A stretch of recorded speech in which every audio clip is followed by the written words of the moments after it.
on the internet. KNTK FM Firth, 93.7 The Ticket.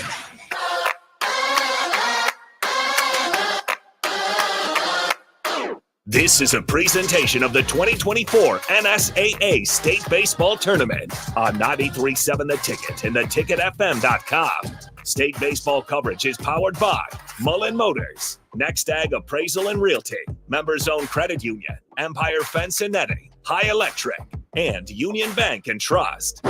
Now, calling all the action, here's Nick Sainert. Welcome to Werner Park, day 2 of high school state baseball action. I am not Nick Sainert. I'm Moss Norman. Joining Nick Sainert today, Nick had the 2 games yesterday, invited me along here today. Game 1 will be number 1 seed in Class B, Norris, and number 8 seed, Lincoln Northwest. Nick, another beautiful day for high school state baseball. And the first thing you notice, just looking out at the crowd, whole lot of Falcon purple out here. Well, and that's been the case for the last 2 days now. I mean, so I got to commend the city of Lincoln making the drive up here to Werner Park. I'm sure Tally Anderson Field was packed to the brim too with fans there. But the fan support has been really, really good these last 2 days for state baseball. Werner Park is a relatively large ballpark. I mean, that's I believe it seats around 8,000 but around the home plate and around the netting and dugouts, it's been a pretty full bleacher section. It absolutely has. It sounded great on the crowd mic yesterday. Lincoln Northwest here on the first base side, right in front of us, as the visiting team, Norris, getting announced there in the third base dugout over there. Nick, maybe for people who missed yesterday's action out here at Warner, maybe catch them up from the Class A side of things. Well, so Class A was everything we could have hoped for and more. Over at Tally Anderson Field, Millard West was able to knock off Elkhorn South 2-1 in extra innings, though, here at Warner. Lincoln East comes from behind. They were down 4-2.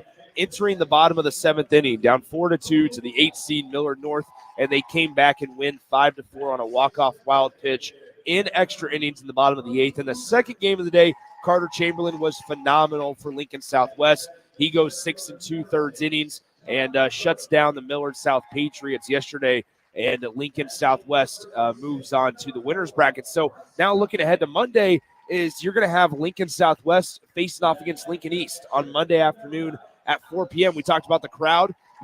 It's going to be a good crowd on hand Monday afternoon at 4 p.m. for that Lincoln versus Lincoln matchup. That crowd ahead of us, or the game ahead of us here, is Lincoln Northwest and Norris. We're getting close to the national anthem, but Nick, I think it's that Lincoln East Millard North game that's illustrative here. 8-15, yep. Lincoln Northwest, the 8 seed, won their district, took down Buena Vista, Waverly, and Plattsmouth to do it. Norris just had a 1-game district. They won it. They come in the number 1 seed. But that's why we love the game of baseball, right? It's why you come out, you play the game. Program in its second year can take down a perennial state contender. Well, and it's a heavy senior-laden team, right? You look up and down their roster, and one thing we talked about Millard South yesterday, not a lot of seniors, just 3 seniors on that team. And now Lincoln Northwest, there's a lot of seniors on this team. So head coach for Lincoln Northwest, the Falcons, Matt Faulkner, has obviously done an incredible job in year 2 of the program, but we're excited to see where the Falcons can go. Norris, they're just so deadly offensively, defensively, pitching. We're going to tell you about the starting lineups and the starting pitchers when we come back in just a few minutes. It's Class B state baseball coming your way. Nick Sainert, Austin Norman alongside from Werner Park in Omaha. We'll be back on 93.7 The Ticket. At Union Bank, people don't have your money. Your money has people. First home people, investment people, people who answer the phone and your chats, dream car people, dream retirement people, driving your dream car in your dream retirement people, small business people, credit card people, and all the other people you need. At Union Bank, our people help you do more than you dreamed possible. So stop in and say hello. We can't wait to see you. Union Bank and Trust. Member FDIC. MWR is dedicated to building attractive, affordable steel buildings that exceed your expectations. From commercial to residential to agricultural storage, steel buildings are cost-effective, attractive, and versatile. Plus, they're a lasting investment and an ideal choice. MWR uses Sentinel Building Systems out of Albion and can service you all over the state and region. If you have interest in a steel building, post frame building, or fencing, give MWR a call today at 402-980-5273 or go to mwrbuildingandfence.com. Here you go. Coffee's on me and my new BFF. I thought I was your best friend forever. BFF like best financial friend at Members Own Credit Union. Right now, they're offering $100 when you consolidate or transfer a loan or an existing credit card balance and meet requirements. Plus, you get great rates and free advice from a financial partner that will put you first. That sounds like a match made in heaven. Members Own Credit Union is the type of bestie you can count on. Get started today at memberzonecu.org/BFF. Limitations may apply. Equal housing opportunity. Your home is your empire. Protect it with Empire Fence. Get a free instant quote with the online estimating tool at empire-fence.com. See an upfront estimate with no hidden fees. And Empire Fence can provide privacy and improve the appearance of your home. Keep kids and pets in or out of your yard. Increase security and add value to your property. Visit empire-fence.com now to view the stylish and maintenance-free possibilities for your home and get a free instant online quote. Let Empire Fence protect your empire.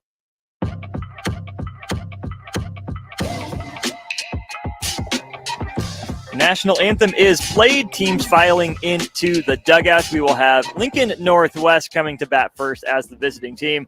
Austin Orman with you, but most importantly, the director of high school sports, Nick Sainer, with the starting lineups. Yeah, let's start first for the visitors on the scoreboard. Lincoln Northwest, the Falcons, as Austin said just a moment ago, 8-15, led by head coach Matt Faulkner.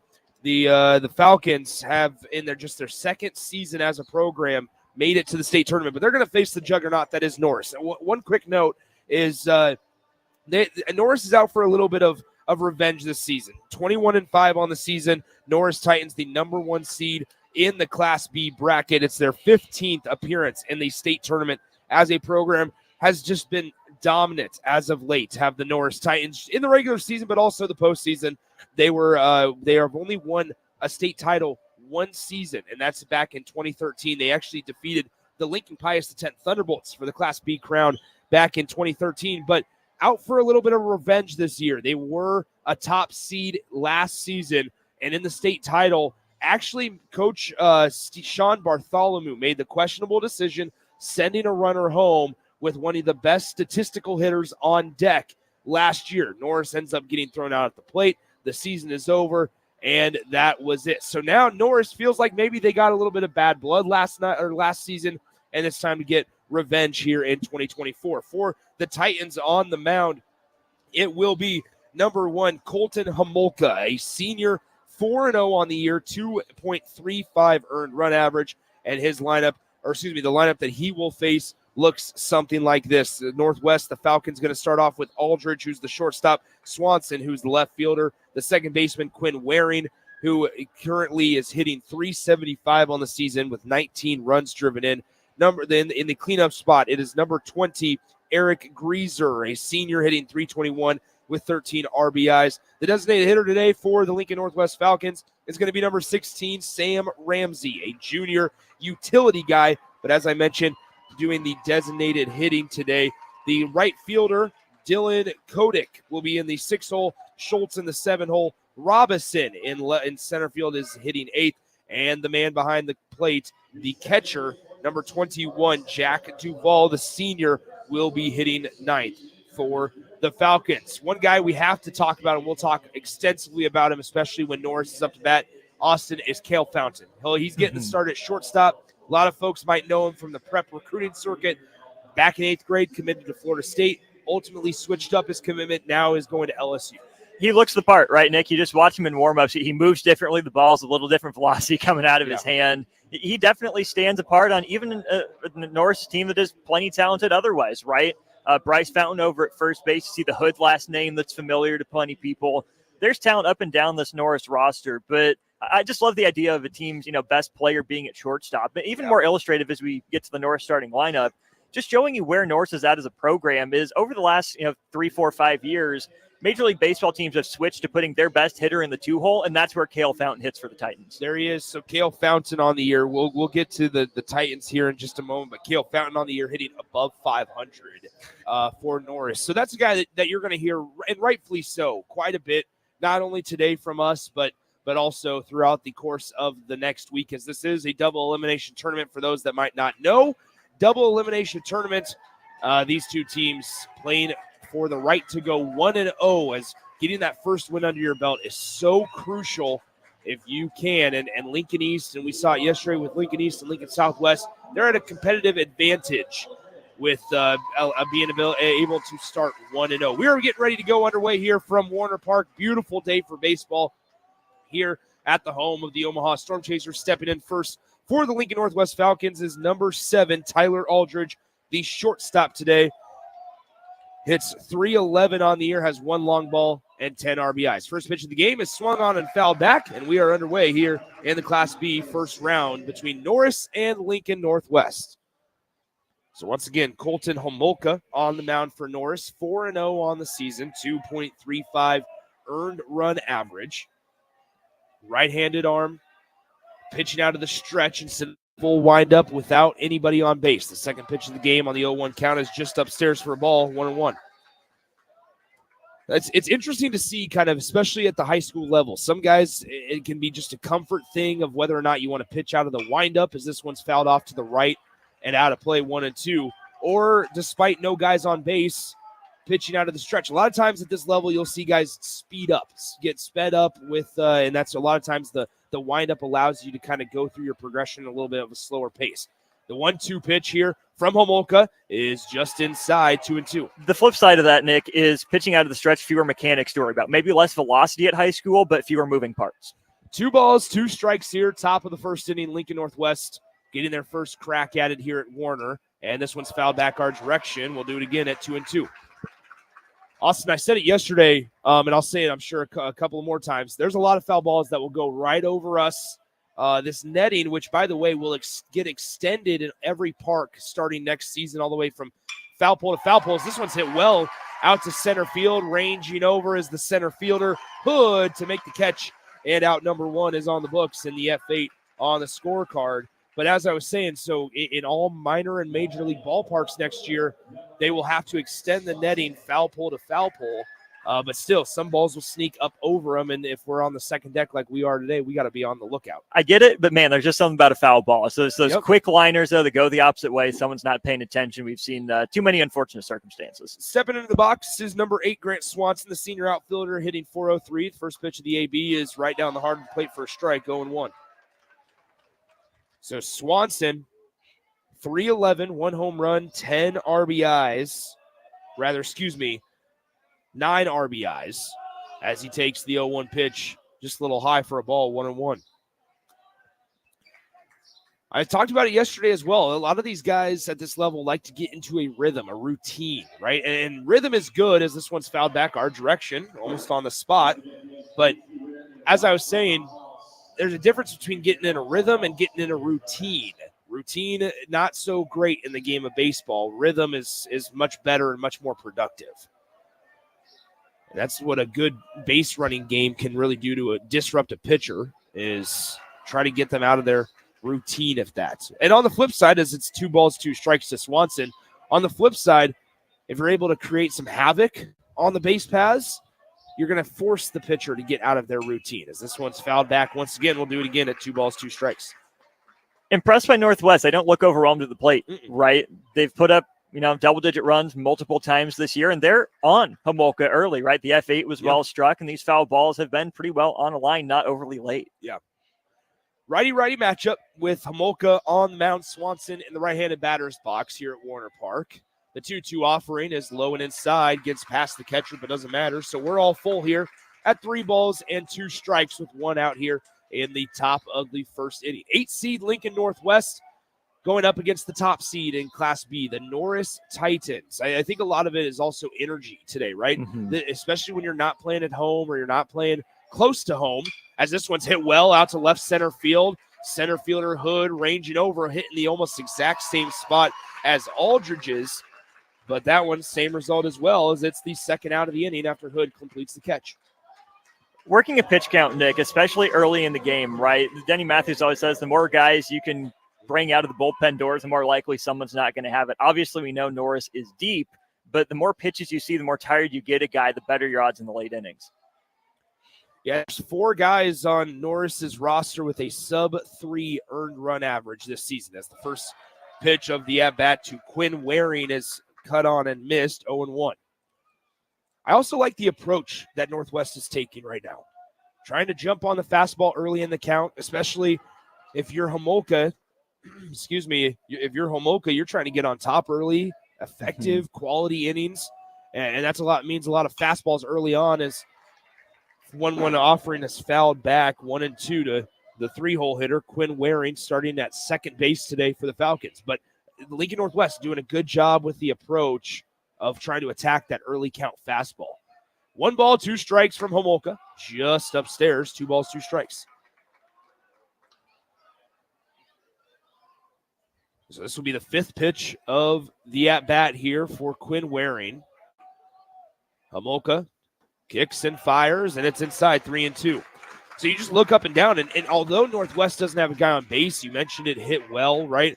There was 5 pitches in the first at-bat. You had 6 or 7 in the second at-bat, and now here is 6 in this at-bat. The pitch count's starting to rise up as that one is going to be watched go right through the zone.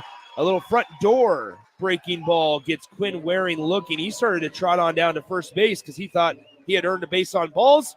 But ultimately enough, it is a strikeout, a backwards K for Homolka, his first of the day. Due up for Norris in the bottom half of the first inning. It's the top of their lineup. Michael, Fountain, and Monroe. We'll tell you more about the Titans when we return on 93.7 The Ticket. Ever wish you had another light switch on the other side of the room on a dark night? How much better would you sleep at night if you had a ceiling fan in your room? The High Electric Service Department is here to make your electrical what-ifs a reality. Whether you're looking to replace some outdated light fixtures or brighten up your counters with under-cabinet lighting, High Electric can handle all types of residential electrical installations and services. Give Erica a call at 402-466-6606 or visit high-electric.com to get started. Discover the difference that expertise and experience can make in your real estate journey with Next Ag Appraisal and Realty. Whether you need an appraisal, sales, or farm management, Next Ag comes up with a solution with your legacy and goals in mind. Next Ag isn't just their name, it's your future. So why wait? Visit their website today at www.nextagrealestate.com or give them a call at 402-380-0432 and turn your dreams into reality. Your land, your legacy, their solution. Next Ag Appraisal and Realty.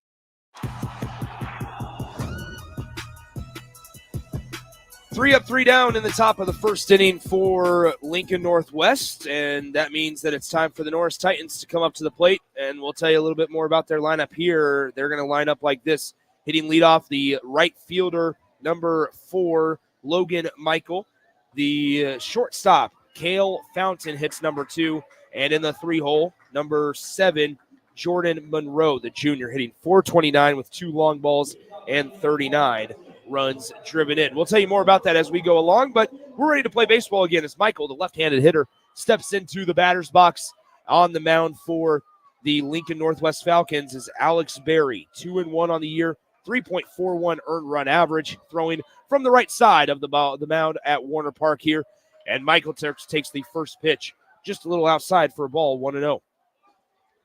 Lincoln Northwest in their purple tops, purple hats, white pants, while Norris in the all-navy uniforms. Michael takes the 1-0 pitch in for a strike, 1-1. Norris, all-navy with the red stripe down the pants, red lettering and numbering across the chest and on the back, as the 1-1 pitch is just a little high for a ball, 2-1. Red hats for Norris, red helmets as well for the Titans. 2 balls, 1 strike. First batter of the bottom of the first. Roped out to left field. That'll be down for a base knock. Has a nice job of opposite field hitting from Michael. Gets the Titans in the hit column with a single. And that brings up the man, Cale Fountain, the future LSU Tiger. He's gotten some major league buzz, rightfully so. But the shortstop today, Cale Fountain, for this Titans lineup, hitting .508 on the season. 5 home runs, 26 runs driven in. He steps in the right-handed batter's box, and you can kind of tell some of these guys are just built a little bit differently as the catcher lost the baseball. Michael still rounds around second. He's going to be able to get 180 feet of real estate. And Austin, that's one of those that's on the pitcher. It's as soon as you find out that your catcher can't find that baseball, that catcher needs to look at Barry. Barry needs to point.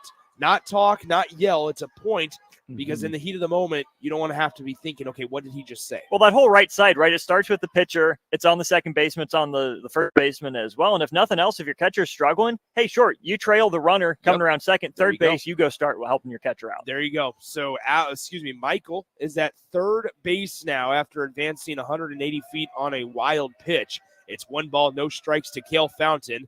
And the pitch is swung on, fouled just off to the right side, in play, but just a little bit out of reach for the second baseman Waring. Heck of an effort, though. That was, I hate to go to this because I'm a Royals fan, but that looked almost Bobby Witt Jr.-esque. The amount of ground he had to cover. I mean, he slid onto the warning track there in foul territory, starting pretty well in the hole in second base. So 1 ball, 1 strike here to Cale Fountain. Alex Berry on the mound for Lincoln Northwest. Berry with his catcher set up on the outside part of the plate, and they bury a breaking ball, 2-1. Not a bad strategy, right? See if you can get Fountain to chase, but throwing it 58 feet won't do the trick. Try to throw it closer to 59.5. Make it look good for that extra foot might offer at it. 2 balls, 1 strike here. Berry comes set at the hip and fires home 2-1 count. Breaking ball didn't come back far enough. It's 3 balls, 1 strike. It's also interesting to see the pitch sequence that coaches elect to use against some of these hitters. We see it against Tyson Lewis at Millard West. We're seeing it now against Cale Fountain at Norris. Do they decide to go breaking ball first pitch? Do they continue to go breaking ball as a 3-1 pitch is fouled back, and the count is full at 3-2. But are you trying to go heavy fastball? We saw it with the leadoff batter, fastball. 4 straight fastballs to Michael, all in that outside corner, and he did a good job of putting it the other way.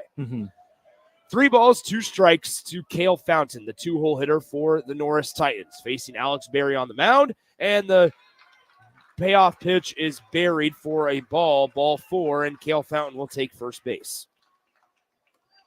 You mentioned the outside fastball. Something I'm curious to see, especially at this higher level Class A and B, how often do pitchers run their fastball inside?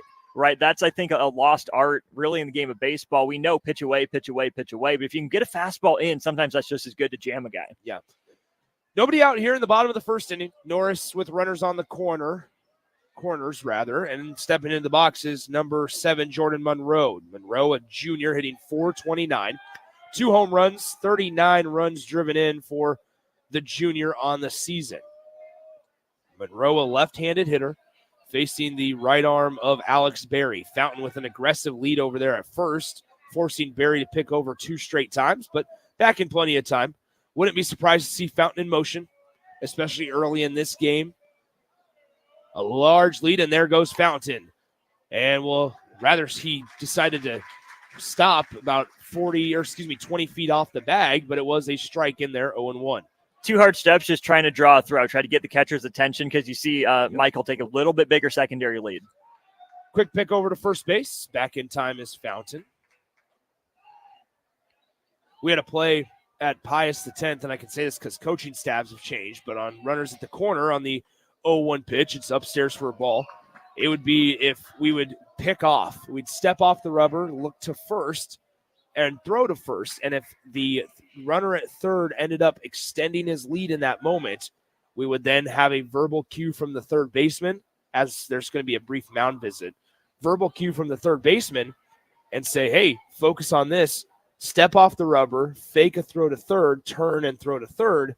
Worked 90% of the time. And I'm throwing just a statistic out there. But, I mean, seriously, because guys can get lackadaisical at third, and it would only work 1 time a game. So you didn't want to do it in the first inning. You wanted to do it in the 4th when it's a 1-run ball game. It's you think about, the verbal cues in basketball calling a play or in football in the huddle, but it works the same in baseball. Hey, watch out 30. Hey, watch out 10. Little stuff like that. That everyone knows, but how close are you paying attention in the heat of the moment, like you're saying? Yep, exactly. So here we go.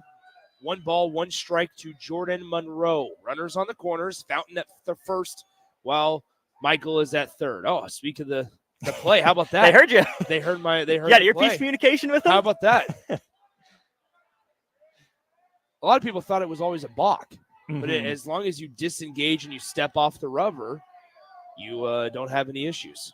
Barry's running his pitch count up there, just worried about Fountain at first. Yeah. 1 ball, 1 strike. There goes Fountain. Grounder, the first baseman, is going to get through and for a hit into right field. Fountain will go to third. The Titans take a 1-0 lead on Jordan Monroe's 40th RBI of the season. Nick, that's textbook hit and run. You put the runner in motion. You're not deterred by the pickoff throws. Maybe we would like that a little more to the hole with Waring going over to cover second base, but still you get a ground ball through the right side to score that run and move the runner an extra 90 feet to third. So Michael comes around to score after being able to advance 2 bases on a single wild pitch. The catcher for Lincoln Northwest just had no clue where it was at. And then a base knock by Monroe. Now a high fly ball, deep left field. Left fielder can't find it, and it's off the wall.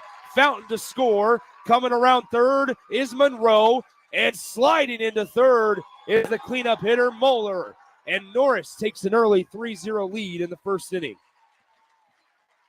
Left a meatball right over the heart of the plate. Moeller drilled that to left field. Werner's big, right? It's bigger than most of these stadiums that guys will play in. But, Nick, you're seeing Norris's offensive power on display. Up and down the lineup, extra base hits galore. You thought it might be Fountain. He did a good job being patient. Moeller, though, was ready for his moment. So a 2 RBI triple for number 18, Crew Moeller, as he stands on third base now. Still nobody out here in the bottom of the first inning, and Norris looking every part of the number 1 seed that they hold. Stepping into the box, number 13, Logan White, the junior, for the right side swings. Hits this one well into the left center gap. Ranging over the center fielder. He will not get there. Moeller to score, and cruising into second is White. Logan White gets his 9th RBI of the year, and Norris continues to add on to their lead with another 0-out double here in the bottom of the first. We got action heading to the bullpen. Looks like it is Jackson Barrett making his way out, as well as a couple bullpen catchers. Barrett wearing number 10. They have the long trot out to the center field bullpen because with professional matchups, you have guys just camping out there. High school, you don't want them jacking around or Norris has some guys, and they're half of it. So they must trust their guys. They must the trust program. their guys. Yeah, there it is. It's a program type of feel. Looks like there may be a coach out there as well. That's probably wise. We've all been in high school. We know. Of course. And you can't blame them one bit. No. So after a brief mound visit, let's set the stage. Norris leads 4-0 here in the bottom of the first inning. Logan White is currently standing on second base after an RBI double. Crew Moeller had a 2 RBI triple, and Michael was able to score off the RBI single from Monroe. This one hit well. It's going to be another base hit. Running around third is White. Hoover will stop at first base, and it's a 5-0 Norris lead.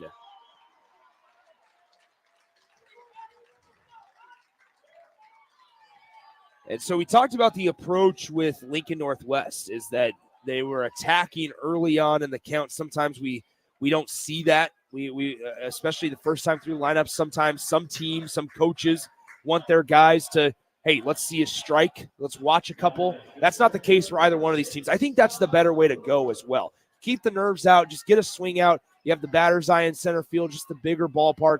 Get the nerves out of the way by inning number 2, and Norris doesn't have any nerves. On that point there, Nick, as Barry fires a strike, you never know when the best pitch to hit is going to be an at bat. If you get a pitch in your zone that you're targeting, whenever it is in the count, go get it. Yeah. 5-0 Norris with a 5-run lead. This one grounded on, snagged by Barry, the pitcher. He lost, could not control the baseball. Had a chance to attempt to turn 2, but instead Hood is out on the fielder's choice. 1-3 on the putout for out number 1. Advancing to second on the fielder's choice is Hoover, but Barry kind of just got stuck in the web of his glove, wasn't able to throw to second, and he just threw to first for out number 1. That brings up Bryce Fountain. Fountain, the first baseman, younger brother, obviously, of Cale Fountain. Bryce hitting .311 with 2 long balls and 18 RBIs. A really nice bat at the bottom of this Norris lineup, hitting 8th. He takes the first pitch just a little high out of the zone for a ball, 1-0. And when you look at this Norris lineup, right, obviously they look really good right now. to the tune of 5 runs in the bottom of the first inning and 1 guy in scoring position as the 1-0 pitch is fouled back 1-1. But even Bryce Fountain, to have a guy like him, granted a little bit of a younger guy, at the bottom of your lineup is certainly a luxury to have if you're head coach Sean Bartholomew. 1 ball, 1 strike, 1 out here. Bottom of the first inning, Norris leads by 5. Over the 8 seed, Lincoln Northwest, grounded back to the pitcher, hits him in the right leg. Barry comes up with it, throws over to first in time for out number 2. A nice recovery there by Barry as Bryce Fountain grounds out to the pitcher for out number 2. That brings up the 9-hitter, Alex Small. Small, really good basketball player. We saw him in the state tournament back in March for Norris basketball. But Small doing the catching today and hitting 9th in the Titans lineup. Barry looks like he's all good.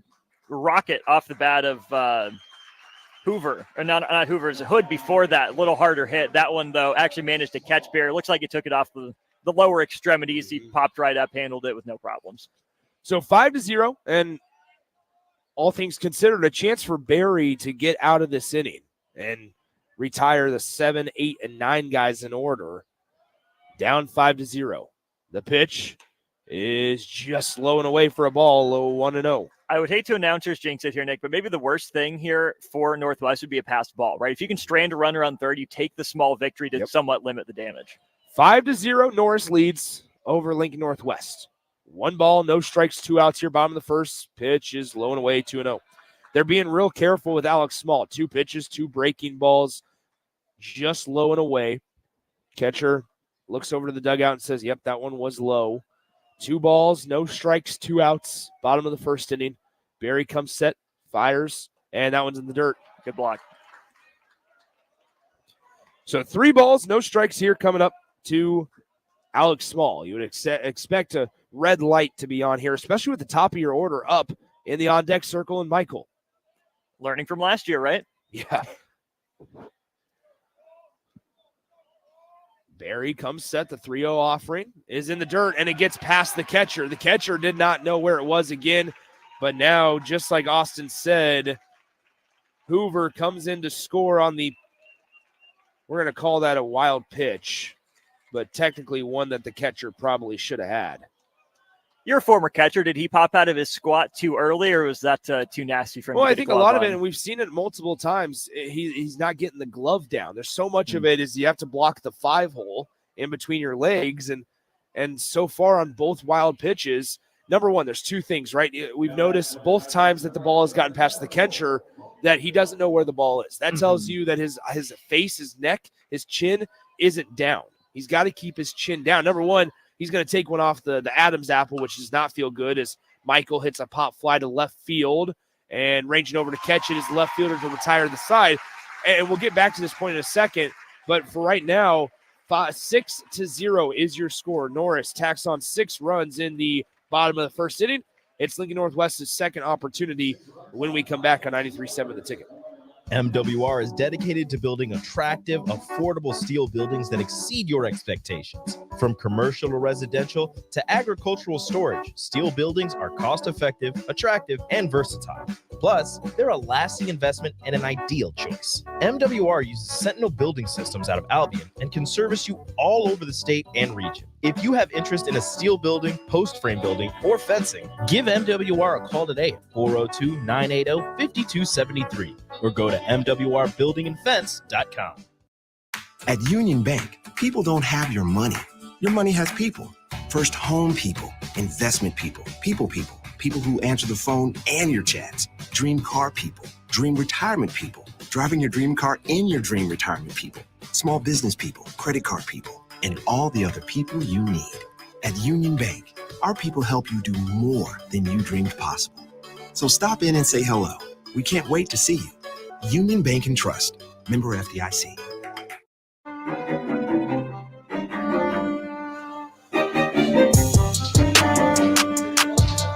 Nick Sander, Austin Norman back with you from Warner Park as Norris tacks on 6 runs. Back to the catcher discussion there. Couple of things there. When you notice that a catcher is not knowing where the ball goes after he tries to get into his block, number one is you got to keep your chin down. You got to tuck that chin to be able to look down where you're blocking, right? Number 2 is you got to get that glove down. You cannot allow any baseball to get through that 5-hole. There should never be a situation to where the ball gets through your legs. And so really, if you are Lincoln Northwest and Duval in that case, got to figure out a way to fundamentally block that ball, help your pitcher out, because really, now granted, Norris hit the ball really well in that inning, but ultimately enough, you were responsible for a couple of those free bases. Due up for Lincoln Northwest, so the 4, 5, 6 hitters, and here to tell you about it is Austin Norman. Eric Grieser wearing number 20 leading off. He is at third base for the Falcons. 321 batter on the year, tied for second on the team. 13 runs driven in. As Nick said, the righty Colton Homolka still on the mound. Good pop time from Small, by the way, on the throw down from second. Appreciate a good sub 1-6 pop time. There you go. Just the headband. Just the towel. Does Small behind the dish. Helmet's on. He's in a squat, and we're ready to go. Righty-righty matchup, Homolka and Grieser. Ball one high and out. Straight up defensive alignment in the outfield. Left fielder maybe shaded slightly toward the gap. The 1-0 over the inside corner of the fastball. Strike one.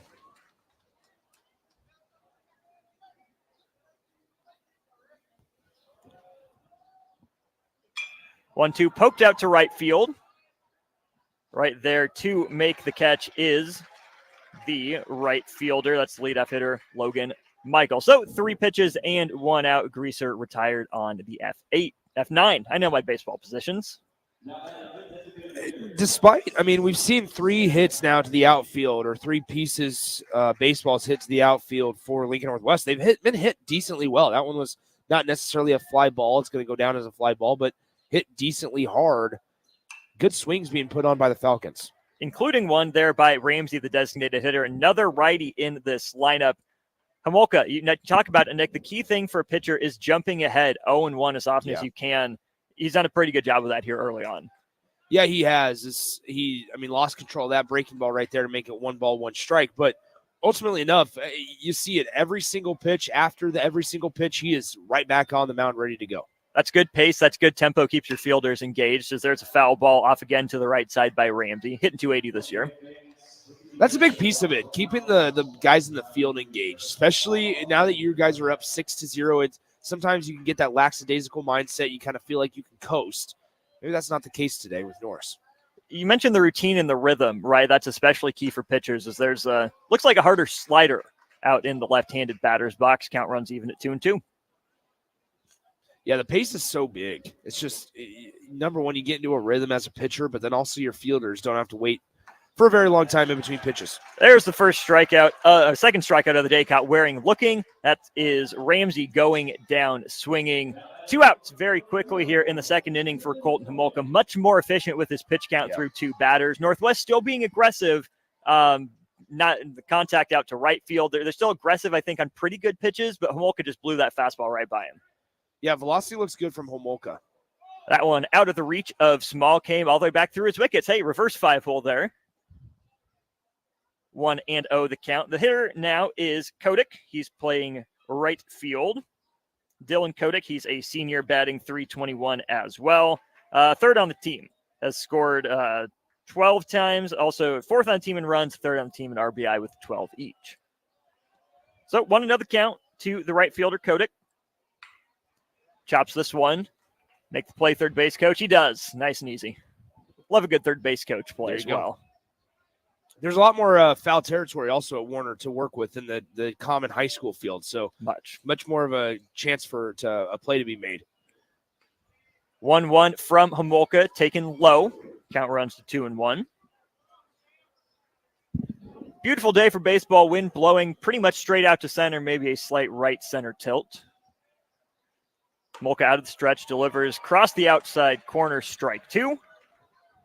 So much of it is just evening up the count. We talked about it with the Huskers. We talked about it yesterday at this level too. Just throwing strikes, giving your defense a chance to work is so crucial, as we just saw it again there. Back-to-back strikeouts from Homolka. Blew another heater past the 6-hole hitter, Kodak. That's 3 strikeouts on the day, the last 2 swinging. It's 6-0. Norris through 1.5 innings. Titans coming to bat. They will lead off with Cale Fountain when we return to high school baseball Class B state tournament action on 93.7 The Ticket.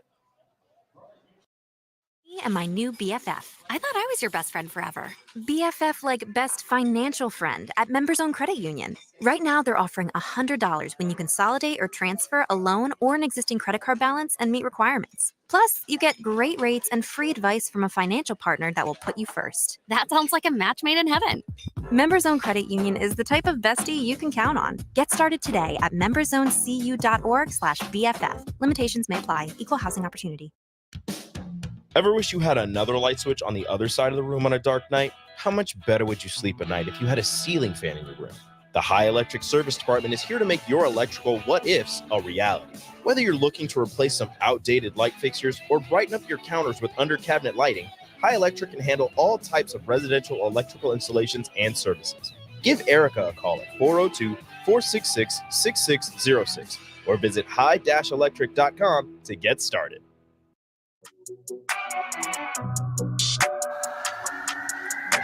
Class B baseball state tournament from Werner Park. Lincoln Northwest in the field right now, have not scored their first 2 innings. Norris put up a 6 spot in the bottom of the first inning. The book is closed for Lincoln Northwest and their starting pitcher, Alex Berry.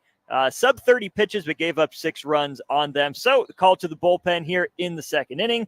It will be number 10, Jackson Barrett, taking the mound for the Falcons. The numbers for him on the mound, he has a record of 2-1 in an ERA of 3.4. As we mentioned, it'll be Cale Fountain. That's a rude introduction for Jackson Barrett, one of the best hitters in the state. Cale Fountain, 33 of 65 at the plate. First inning, he drew a walk.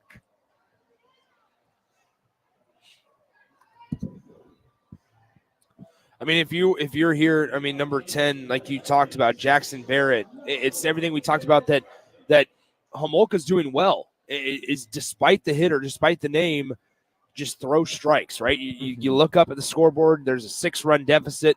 Figure out a way to where you can allow your defense to work. I mean, you guys are here for a reason. You were able to knock off a couple of teams. Maybe the odds are against you, right? As the 8 seed, and I mean, ultimately the odds are going to be against you. You get a tough opening round matchup, but you got to be competitive here. There's a lot of ball game left. There's no run rule in effect yet, right? At least we're not past that inning. So figure out a way to stay competitive and allow your defense to work. Maybe get a couple ground balls and get out of the inning. Pitch at a time. That's how these deficits go away, especially when it's more than just one swing of the bat. So Barrett delivers to Fountain. He takes low and in. Strike one. I mean, first pitch for Barrett right there was off speed. And so, if you're able to command 2 pitches at this level consistently, you feel pretty good about your chances. Fountain rips one down the right field line, but into the seats and foul. And that's the thing. It doesn't matter what the name on the front is, what the name on the back is. Even a guy like Cale Fountain gets out half the time. Challenge him. Go at it. They'll get themselves out. 0-2 delivery. There it is. Fountain goes down looking. Strike 3 over the outside corner. Fountain disagrees.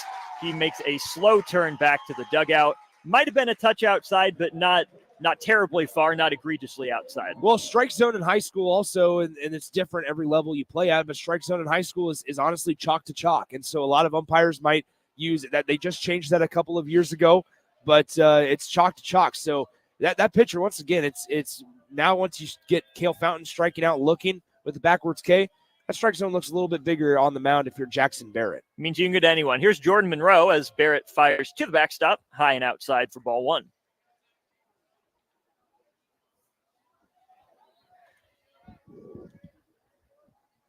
Jackson Barrett, he's a junior. Only 4 bats on the year, pretty specialized pitchers. Pitch number 2 of the at-bat to Monroe, down and in. A little bit of an overcorrection there, 2-0. I mean, you talk about it. If Barrett can get through this inning relatively unscathed, which to this point, 1 up, 1 down, you feel good because Barrett comes in as he pumps a strike there, make it 2-1. He had to face hitters 2, 3, 4 in this Norris lineup. Now, granted, they're deep and they're really talented 1 through 9, but to come in and have to face, future LSU product and then a 3rd hitter and a 4 hitter makes it for a tough ask. Barrett high on that one again, so count runs to 3-1. Nick, if you're Monroe, this is a situation you're looking for one pitch in one spot where you can drive it. Yeah, absolutely. And be okay with taking something the other way, right? We've seen Lincoln Northwest pitch from behind as well in the count, but especially in this case, if you're Jackson Barrett, try to put something on the outside corner, but they walk him. Barrett shook, stepped off, and fired in a pitch in the dirt for ball four. Monroe takes the trot down to first base. Brings up Moeller. Had the shot off the wall in left field, his first at bat, the 2-run triple. Yeah, that was a righty-righty matchup too. So, right, so you look at, righty-lefty matchups, see if Lincoln Northwest tries to play that game at all, but they've started a righty against a predominantly heavy righty lineup in Norris, right? Fountain, Monroe, Moeller, all righties, but didn't seem to be a problem in that first inning for Norris. Barrett comes set, spikes the pitch in the dirt, left-handed batter's box, ball one.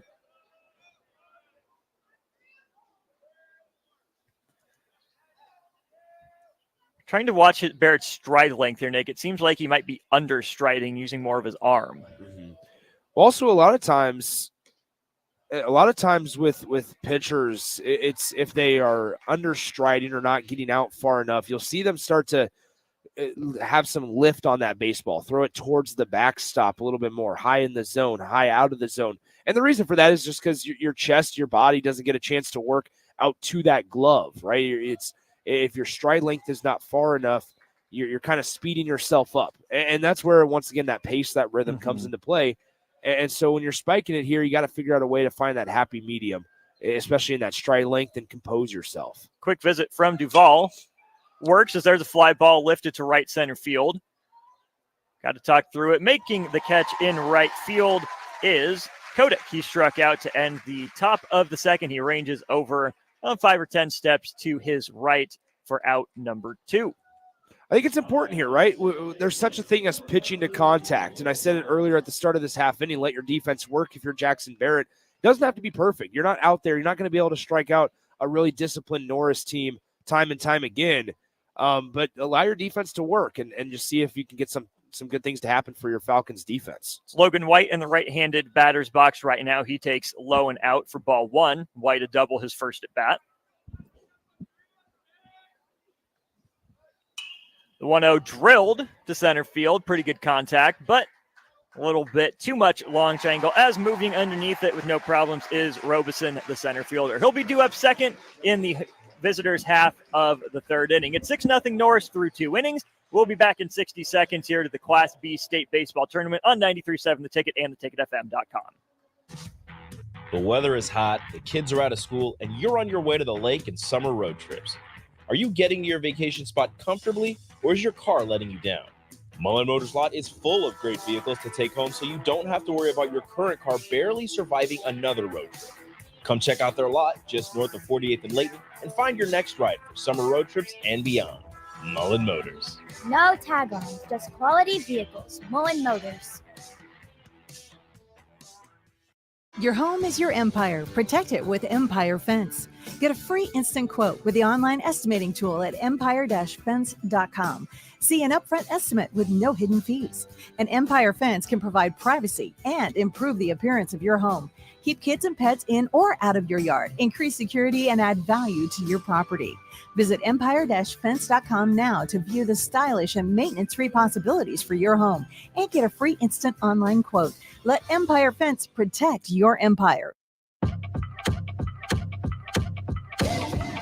Colton Homolka out for his third inning of work for Norris after a wildly efficient second inning. Through only 12 pitches, got an out and then 2 strikeouts to end the inning. For Lincoln Northwest, it'll be Schultz, Robinson, and Duvall due up. Falcons trailing 6-0 with the call, Nick Sainer. Thank you, Austin. One just little note on Jackson Barrett, the last inning for Lincoln Northwest. I mean, that's exactly what we talked about, right? Pitch to contact. I don't care honestly, if you are Matt Faulkner, the head coach for Lincoln Northwest, you don't care how you get guys out, right? Whether it's ground outs, whether it's fly outs, does not matter. It doesn't matter if it's a line drive that you catch for an out. Just getting guys out, keep that pitch count in the maintainable kind of area, and you're going to be just fine. And be able to go a couple of innings of work, which Lincoln Northwest is going to need. First pitch here to Schultz, Schultz in the top of the third inning for the Falcons, swung on and missed 0-1. As Homolka, as Austin said, back out there. Schultz will take an off-speed pitch right through the zone for strike 2. No balls, 2 strikes. Falcons still hitless today through 2 innings. Homolka fires, breaking ball, froze, made the knees buckle a little bit for Schultz, but it stayed inside for a ball, 1-2. Turn in, wear it, young fella. It's a breaking ball. Won't hurt that bad. Especially on an 0-2, right? Those are the little things that can eventually, then you talk about the sequence of baseball. As we talk about in sports, bunt a guy over, then you just need a base knock with less than 2 outs, and you're going to be able to get on the scoreboard and manufacture some runs. 2 balls, 2 strikes, swung on, hit softly to the shortstop. Fountain comes charging, throws off 1 foot, and fires over to first base for out number 1. 6-3 on the putout, and Homolka retires the 7th hitter in a row. So that brings up Robison, the center fielder, Jacob Robison, Robison, a senior hitting .232 on the season, 1 long ball and 9 RBIs. Right-handed hitter in this Falcons lineup. If I'm not mistaken, every single hitter has been a righty for Lincoln Northwest as Robison shows bunt, pulls back, and takes a called strike 0-1. To this point, you would be correct. So there you go. And if you look at this one and in the on-deck circle, 9 righties in this lineup for Lincoln Northwest as Robison takes ball 1 up and away, 1-1. 1 ball, 1 strike, 1 out here. Top of the 3rd inning, Falcons trail by 6-0 to Norris, and Robinson cuts on it and misses it. So 1 ball, 2 strike. Homolka hopping right back up to the mound, and you see Robinson stepping out, undoing his batting gloves, velcroing them back together. That's just an attempt to try to get Homolka out of the rhythm that he is in because he is cruising. As the 1-2 pitch, just a little inside, 2 balls, 2 strikes. Guess you can say it worked, at least for a pitch. Mm-hmm. Beautiful day at Warner Park. You have the batter's eye in center field. Obviously in left center, the fence kind of goes a little farther back as the 2-2 offering is outside for a ball. Full count, 3 balls, 2 strikes. Nice job by Robinson, to work it to a full count. 3-2 pitch. Fouled on back to the netting. We'll do it again at 3-2. You talk about pitching to contact for the Lincoln Northwest side to get out. It's the same thing for Norris and Homolka here, right? Go at guys. Challenge them. You don't have to try to paint. You don't have to be pretty. Challenge them. Trust your defense to make plays. Keep your pitch count low in case your team needs you. Now on a drop third strike, Robinson is going to be able to get to first as the ball went across the backstop. Small behind the plate is asking the home plate umpire, did he not foul tip that?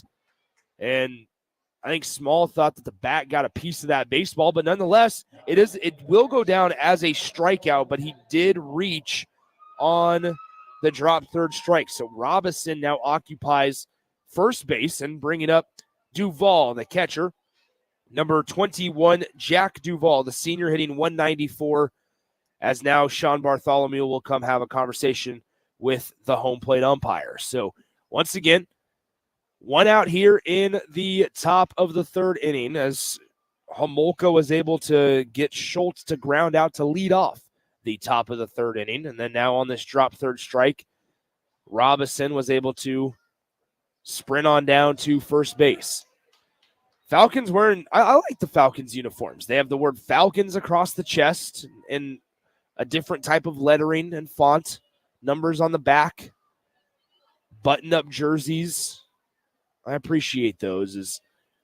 It'll be white pants and the white helmets for the Falcons. The first pitch of the at-bat to Duvall is low and away for a ball, 1-0.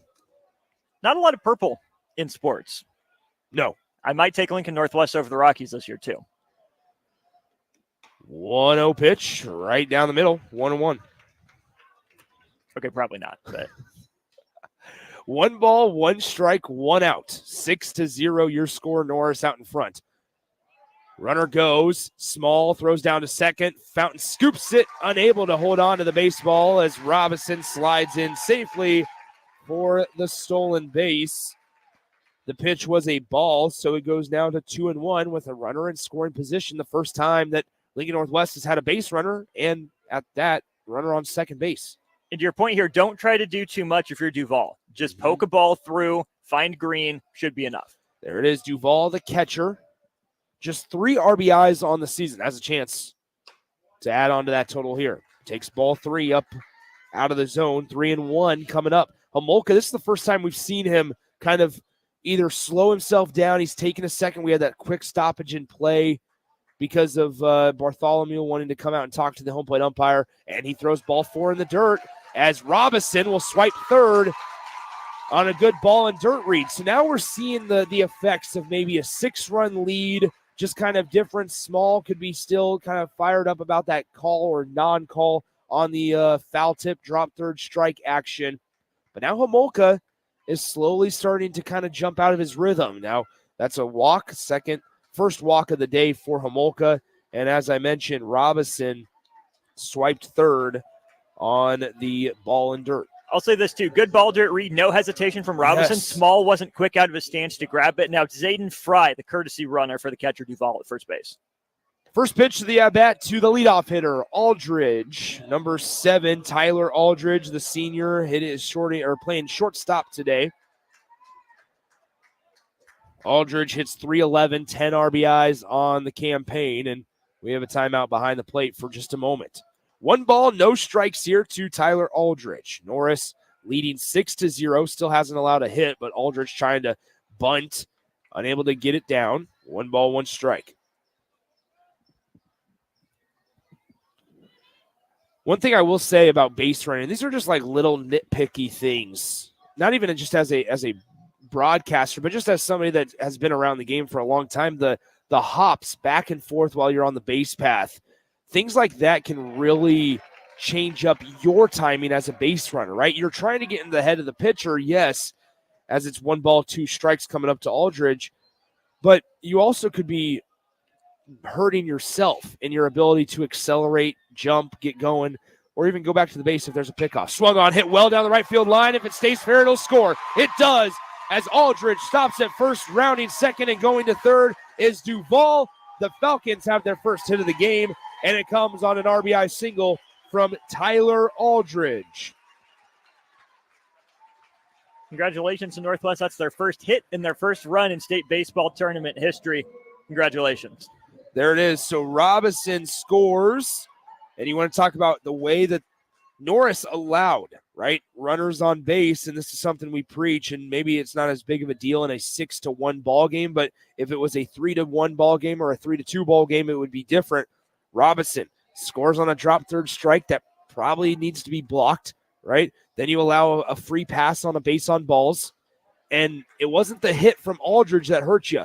It was the 2 batters before that allowed the hit from Aldridge to hurt you. So there's that sequence of events, as we're going to have a brief mound visit, sequence of events in baseball that, once again, and we talk about it with the Huskers all the time, it's not the hits that kill you. You can weather the hits. It's the walks, the errors, the free passes, just the mental lapses that end up hurting you in the long run. You can't defend a walk. You can't defend a hit by pitch. It's baseball 101. So this is a credit, I think, to Lincoln Northwest. It goes back to, Nick, even just that simple little timeout by Robinson, right? He was down in the count, was trying to get it even, threw off the timing just enough, ended up drawing a walk in that at bat, and here you go. He moves to second, gets all the way to third, then the nice little hit and run after the walk. Their nice single down the right field line. Again, that's textbook hit and run. Get something to the right side to score that runner and give your runner that's in motion a chance to pick up those extra 90 feet. And Homolka, Nick, you can tell that the pace is different, right? Yeah. He's slowed down. He's trying to collect himself. He hasn't been able to find that same rhythm that he was in before. Huge credit to Lincoln Northwest for running his pitch count up. The next pitch he throws is 22nd in the inning. There you go. 1 ball, no strikes after the mound visit. 1 out here in the top of the 3rd inning. Norris leads 6-1, but Northwest has runners on the corners after the RBI single from their leadoff hitter, Aldridge. 1-0 offering a breaking ball just upstairs, 2-0. If you're Homolka here, Nick, do you trust your fastball or you try to keep them off balance with the breaking stuff? I think, once again, you go back to what's just the most consistent pitch that you have is this 2-0 pitch is fouled off to the right side. I think also you just say you've only been able to beat me 1 time, right? 1 out of 9 batters, or at that time, 1 out of 10 batters. You've only been able to beat me once. So I think my stuff is better than your stuff. That time they tried to bunt it with a runner in motion from first to second, and it's fouled back. Also, I will say the lack of bunting ability is something to kind of behold as well. I'm going to call that a missed opportunity. That's a high fastball. There's no chance to dip the barrel down and pop it up. That one's got to get down with the runner in motion. You can also talk about the opportunity of and the fundamentals of the bunting. 2 balls, 2 strikes, offering breaking ball upstairs. Going back to it, though, is that's something where when you get ready to bunt, especially in this case where you're trying to have a safety squeeze, score a run from third, potentially move the runner over, you need to start that bat at the top of the zone. And it's not, you're not moving the bat head at all. As a pickoff attempt to first, guy at third went about halfway down the third baseline, so that's something to certainly watch here. Aldridge didn't even make it all the way back to the bag. You got to have that second little swim move that if Fountain at first had caught it cleanly, might have got him. Something to watch as the third baseman pounded his glove 3 times here. And there it is once again. If he pounds his glove, we might see that's that nonverbal cue that we have talked about where Norris could attempt to pick off to first and then third as Homolka lifts the leg and strikes out Swanson for out number 2. Brings up Quinn Waring. Warren, the second baseman today for Lincoln Northwest, backwards K back in the first inning. Nick, this is where I think not getting that bunt down hurt because you have your best hitter in Waring due up. If you could have had that runner on second base, even if there's 2 outs, a little single might score 2, and all of a sudden your deficit's in half. First pitch, the AB swung on in the 5-6 hole, and Fountain's not going to be able to grab it. Waring with an RBI single, and the Falcons trim the Norris lead to 4 at 6-2. Nice approach there at the plate by Quinn Waring as he was able to attack the first pitch fastball off the right arm of Colton Homolka. And that makes it 6-2 Norris. Brings up Greaser. Greaser, the 4-hole hitter, takes ball 1 up and in, 1-0. Going back to the bunt, though, just the fundamental of it, and certainly, yes, I did play at Pius, so we did a lot of the bunting, as a lot of people know and joke about.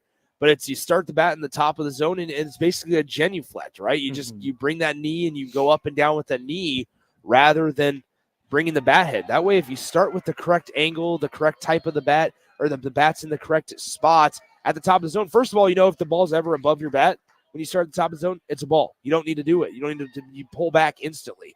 But also, that angle is good, and you neglect, or you allow yourself to not move that bat head down, which then pops the ball up, which we saw yesterday result in a couple of outs.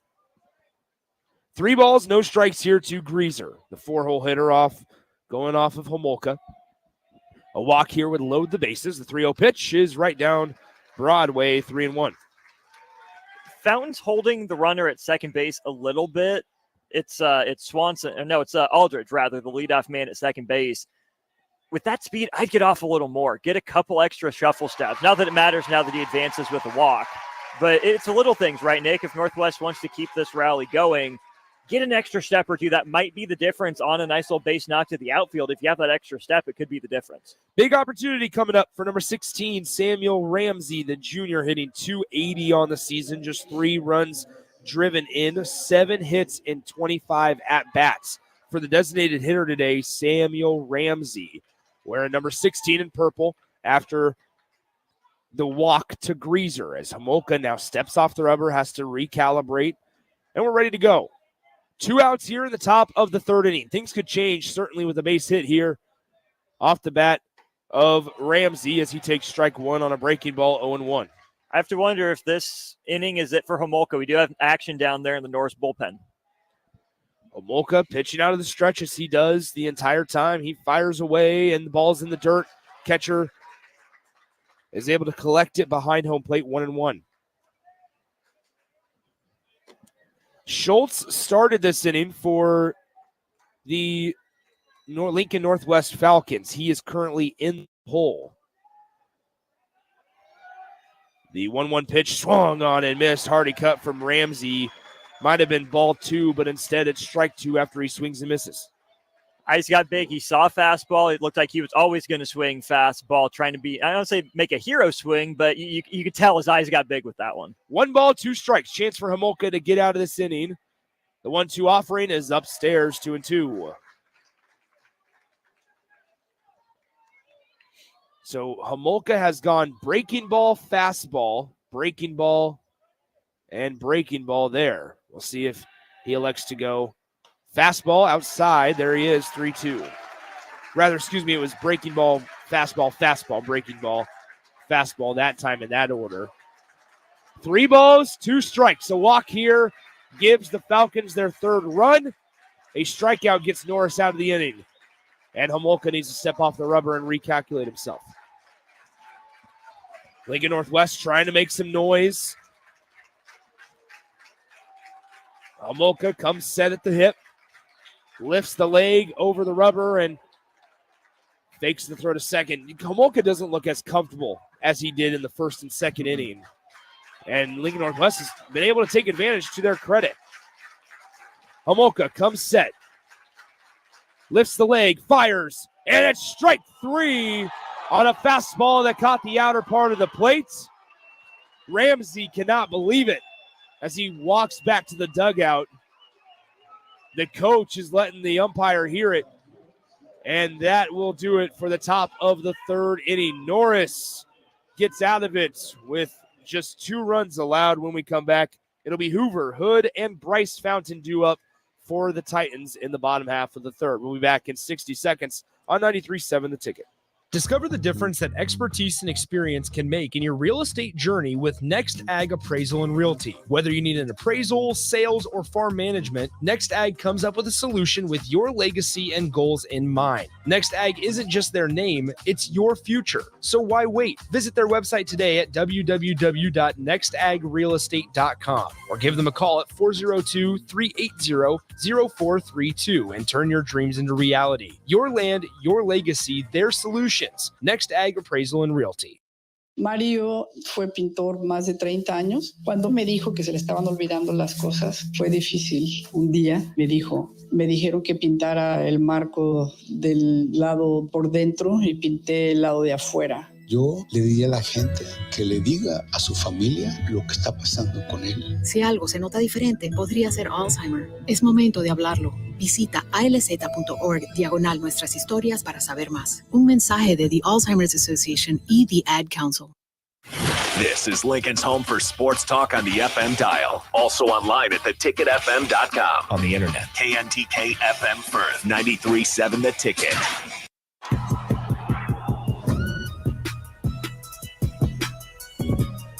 Nick Sander back with you. Austin Norman alongside as we go to the bottom of the 3rd inning. And the Falcons were able to get 2 runs back in the top half of the 3rd. That means Hoover, Hood, and Fountain are due up for Norris in the bottom half. Still facing Jackson Barrett, who was able to retire the side in the 2nd inning. First pitch was fouled off. Second pitch, check swing. He did not go around. So 1 ball, 1 strike now to the designated hitter, number 3, Brody Hoover, the senior, hitting .383 coming in. 2 balls, 1 strike after a fastball just a little low and away. I like that pitch from Barrett, though. That's where you want to live. Fastball down at the knees. Make them put a good swing on it. 2 balls, 1 strike. Barrett delivers. This one swung on high, fly ball, shallow center field. The center fielder ranging over and drops it. He throws it to second and sliding into second. He's safe as Hoover. That's the old adage of run hard until the ball is for sure caught. He was halfway to second. There was a play to be made at second. The center fielder, number 1, should have caught that baseball. It popped out of his glove. He then threw it to the second baseman who missed the tag. It looked like Hoover intentionally stopped sliding a little bit ahead of the bag, whiffed on the tag. He brought that left foot around and it was a swim move with his feet in a way to where he was able to get to second base without the tag.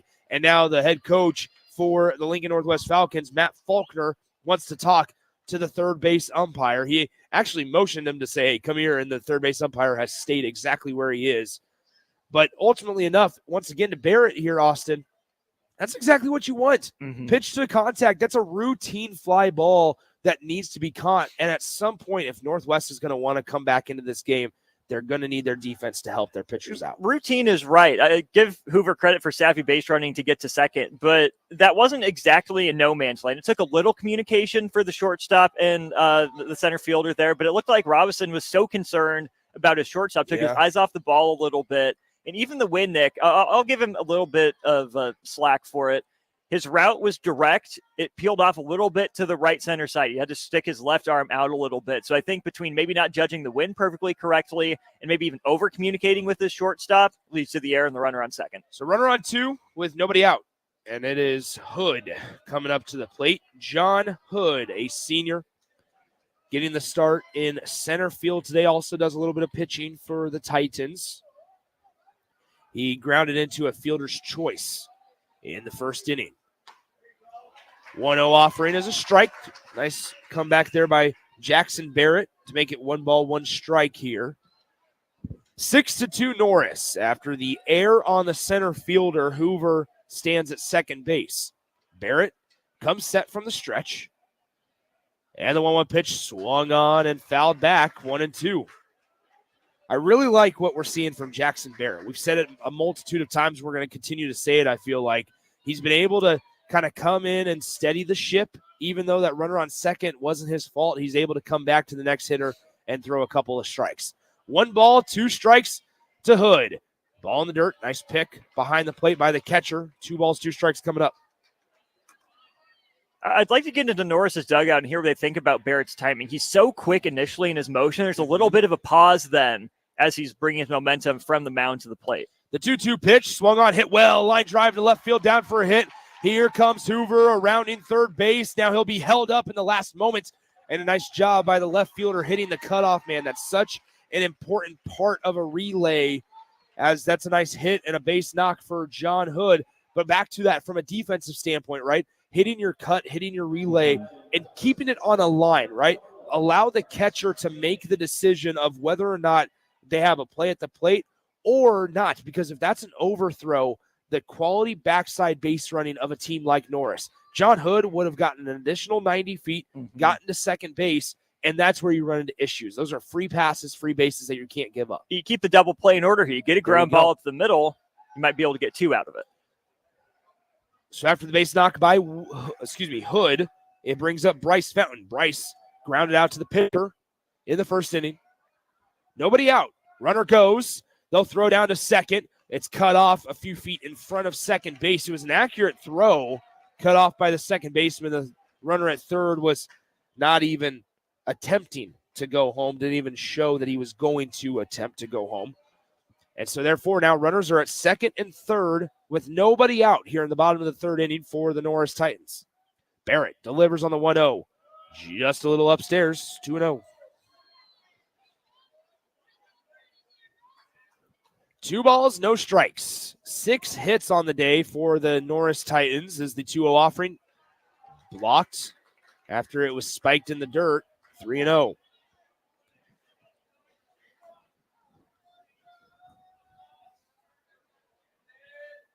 So once again, Alex Berry started this game for Lincoln Northwest, went 1 inning, allowed 6 earned runs, 5 hits, a couple of walks. The 3-0 pitch is a strike. 3-1 Berry, couple of walks, no strikeouts. And then Jackson Barrett came in last inning and then start the second inning, had 1 walk, but didn't allow a run.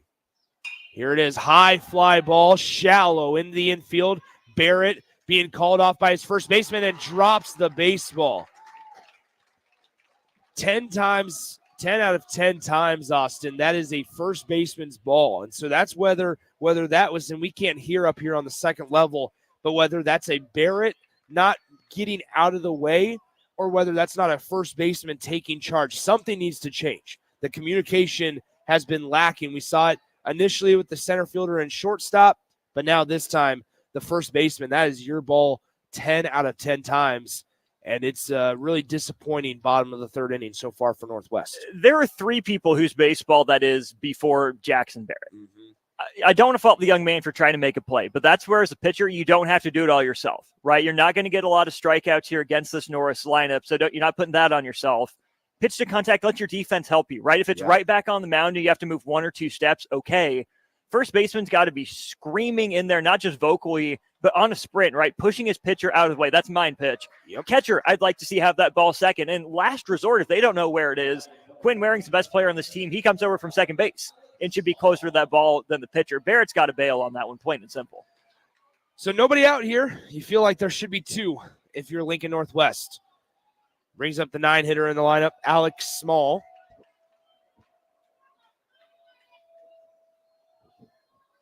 Small takes ball 1. Here's the 1-0 offering. Swung on, base knock up the middle. That will score 1. Rounding third, trying to score 2. They will as it's cut off. And Norris gets the 2 runs right back to make it an 8-2 ball game.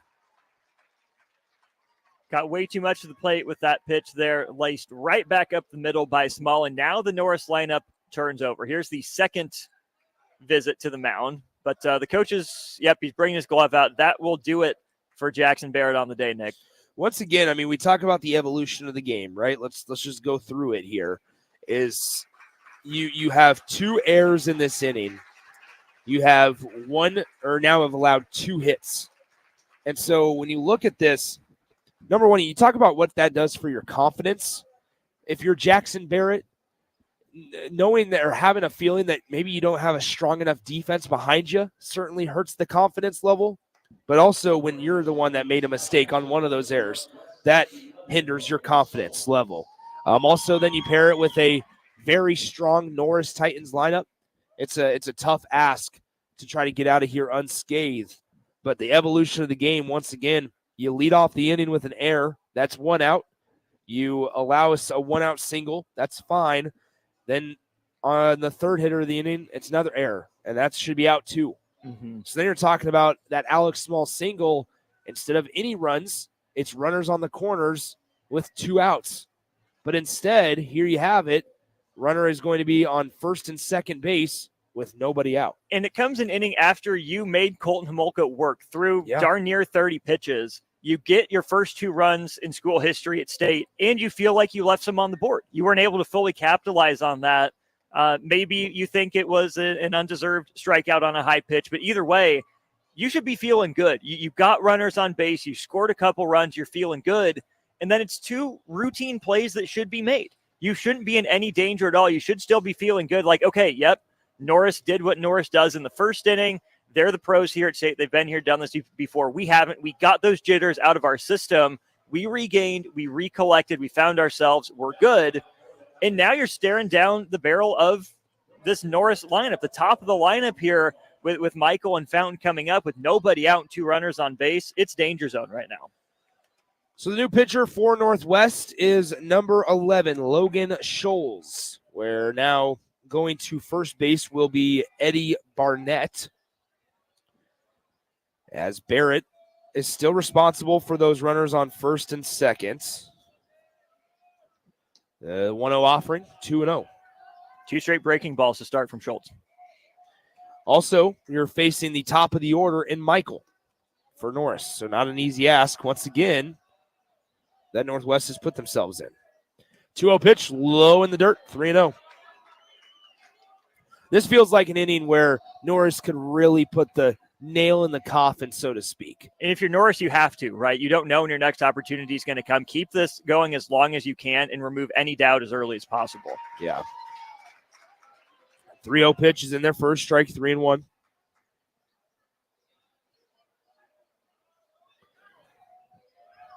Scholes on the year, a 6.68 earned run average. He fires that one in there, 3-2. I don't like that swing 3-1, Nick. That's a breaking ball low and out. What are you going to do with that pitch if you're Michael? 3 balls, 2 strikes. We'll see if Scholes can come on in and retire his first batter face. 3-2 pitch, swung on, grounded up the middle, and it's through center field. But we have a stoppage in play as that might have hit Michael. It wasn't loud contact off the bat. It sounded dull and didn't exactly shoot through the middle, kind of scooted through. So we'll do it again after the foul ball.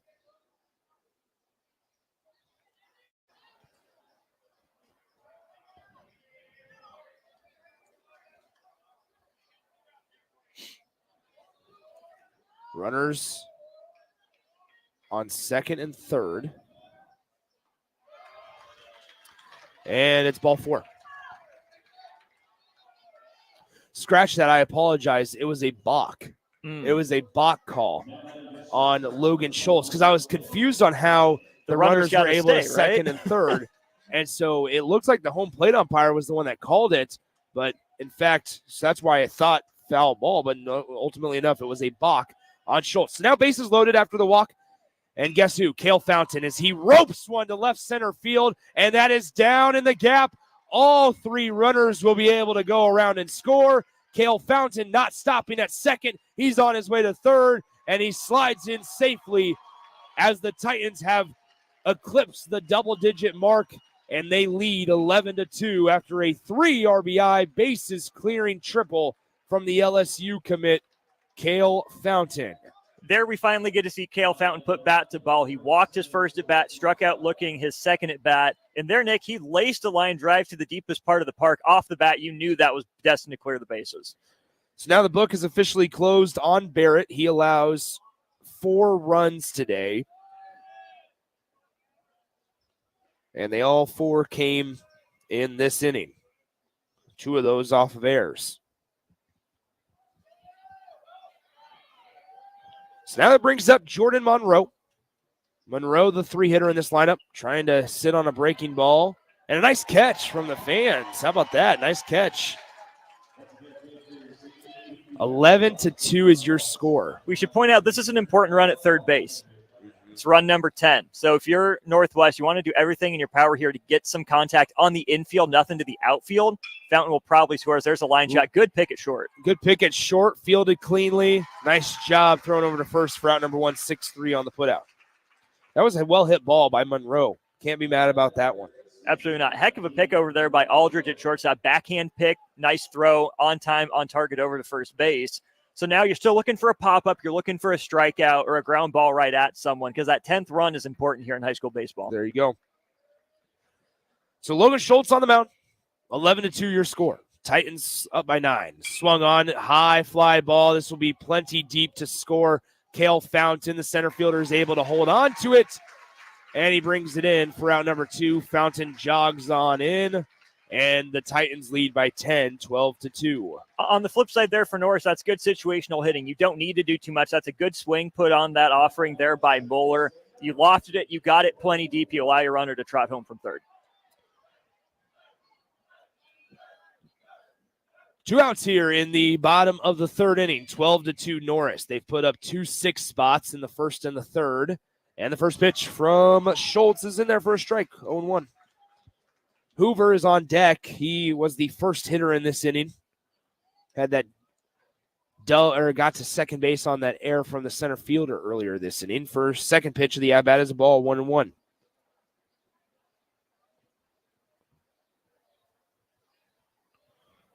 One ball, 1 strike, 2 outs here in the bottom of the third.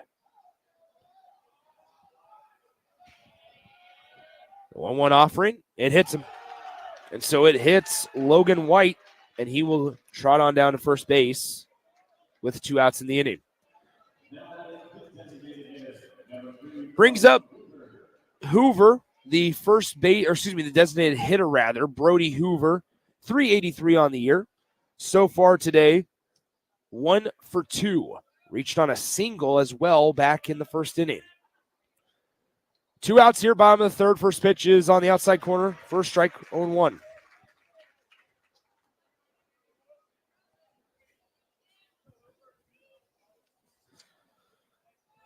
No balls, 1 strike as Logan Schultz, the third pitcher of the day for Northwest, trying to get out of this one. Catcher just lost it behind himself, and ball goes behind him, and which that allows White to advance to second base on the passed ball.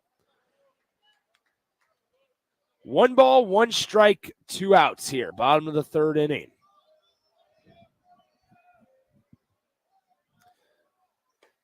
And it's a ball upstairs, 2-1.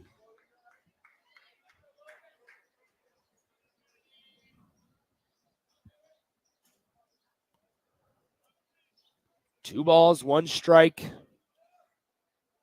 Norris, as Hoover watches strike 2 float across the zone. 2 balls, 2 strikes, 2 outs. 12-2. Number 1 Norris on top of number 8 Lincoln Northwest here in the bottom of the 3rd inning. Schultz comes set at the hip, fires home, breaking ball grounded on. Third baseman bobbles it, and it will skirt through the infield into the outfield. The runner, Hoover, from second will score. It's 13-2. I would count that probably as an error. Put it up on the scoreboard as a hit already. We'll there it get is. some clarification post-game. It was the 9th hit of the game for the Titans, if that stands. We'll go ahead and mark it as a single. I felt like third baseman might have had a chance at that. I am just telling you what the scoreboard put up. I tend to fall in your camp with that, though. So White scores from second base. Once again, evolution of the game playing out before our eyes. Catcher just missed a ball, which allowed White to go to second. It wasn't a ball in the dirt or anything. It was just one that popped out of his glove, and that allowed White to get to second, which ultimately allowed him to score from second base on the base hit. So there you have it. As the 1-0 pitch is in there for a strike, 1-1 to Hood. John Hood, he reached on a single earlier in this inning.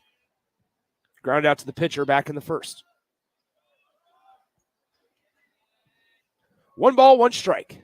2 outs here, bottom of the third. Firing home, and that's up and away for a ball, 2-1. Titans have batted around.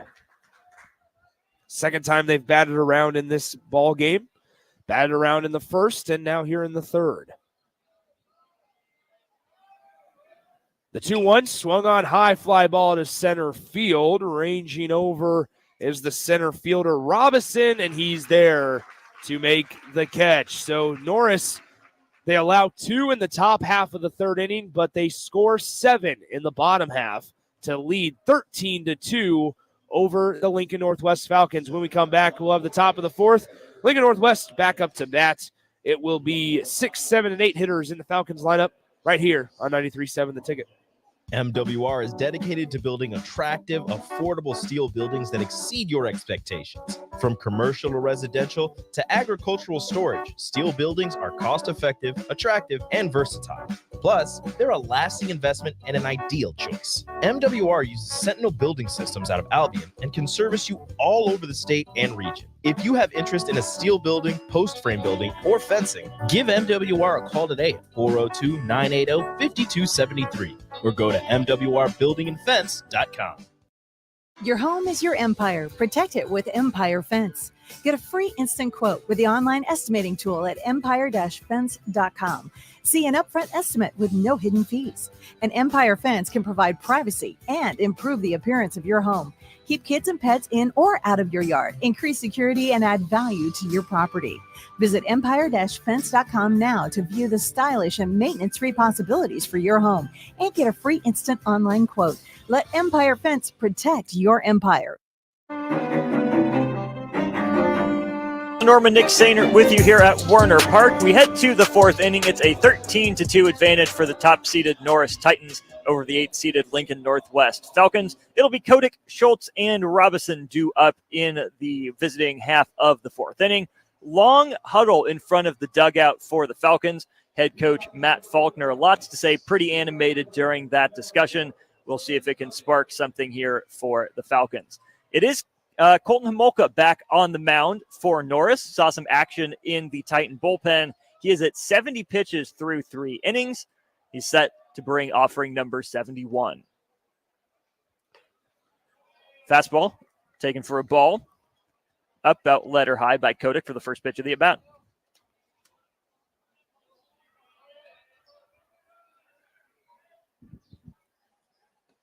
Second pitch taken low and in, small, unable to squeeze. It's a 2-0 count here for Kotick. Struck out swinging his first time.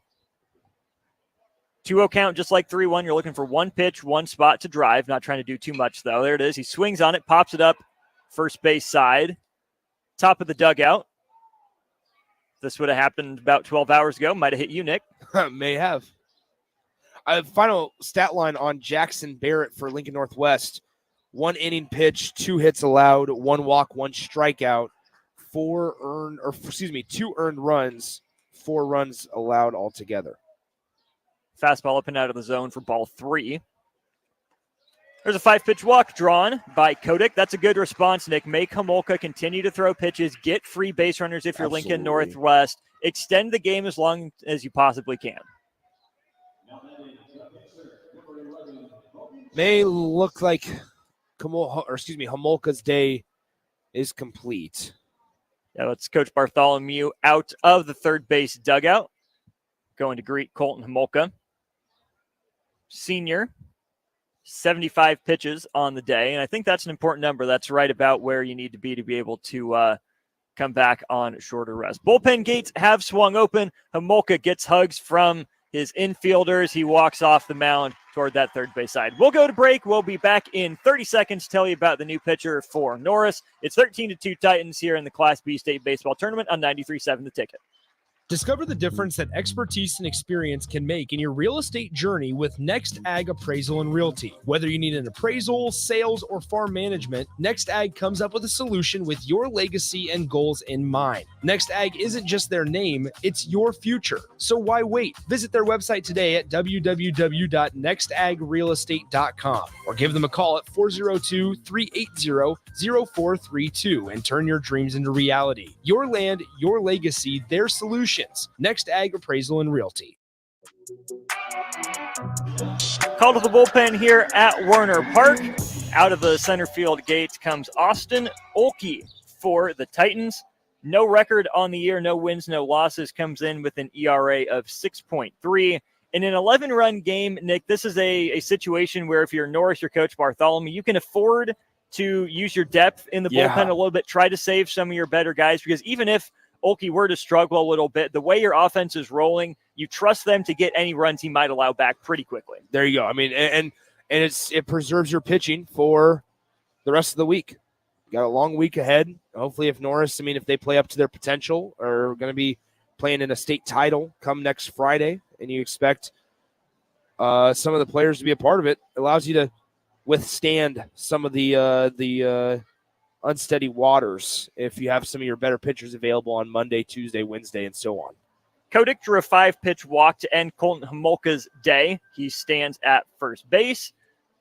The batter will be another righty matchup, I should say. It will be Schultz. He went 6-3 his first time. That was a play, Nick, where Fountain had to charge a little bit and had I don't want to say miscommunication, but really had to avoid his third baseman, Moeller there. Good charging play from Fountain to retire Schultz the first time. Schultz, of course, on the bump for the Falcons right now.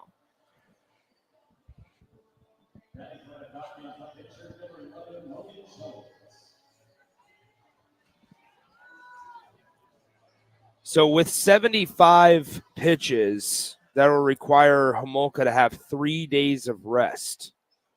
And so his next day that he'd be able to pitch is Wednesday. Have to take Sunday, Monday, Tuesday off, I believe. Yep, there you go. First pitch for Olkey, swung on and missed by Schultz. Which then you're talking about semifinals. He would be able to pitch in if they elected to go to him. If they elected him to give him 6 days off, then you're talking state title if they get there. Schultz right on that second offering from Olkey, just underneath, fouled back to the netting, now down 0-2. If you're Olkey, the refrain's the same. Throw strikes, trust your defense, raid the zone. 0-2 to Schultz. Olkey out of the stretch, delivers breaking ball. Good stop by Small, had to lunge into the left-handed batter's box.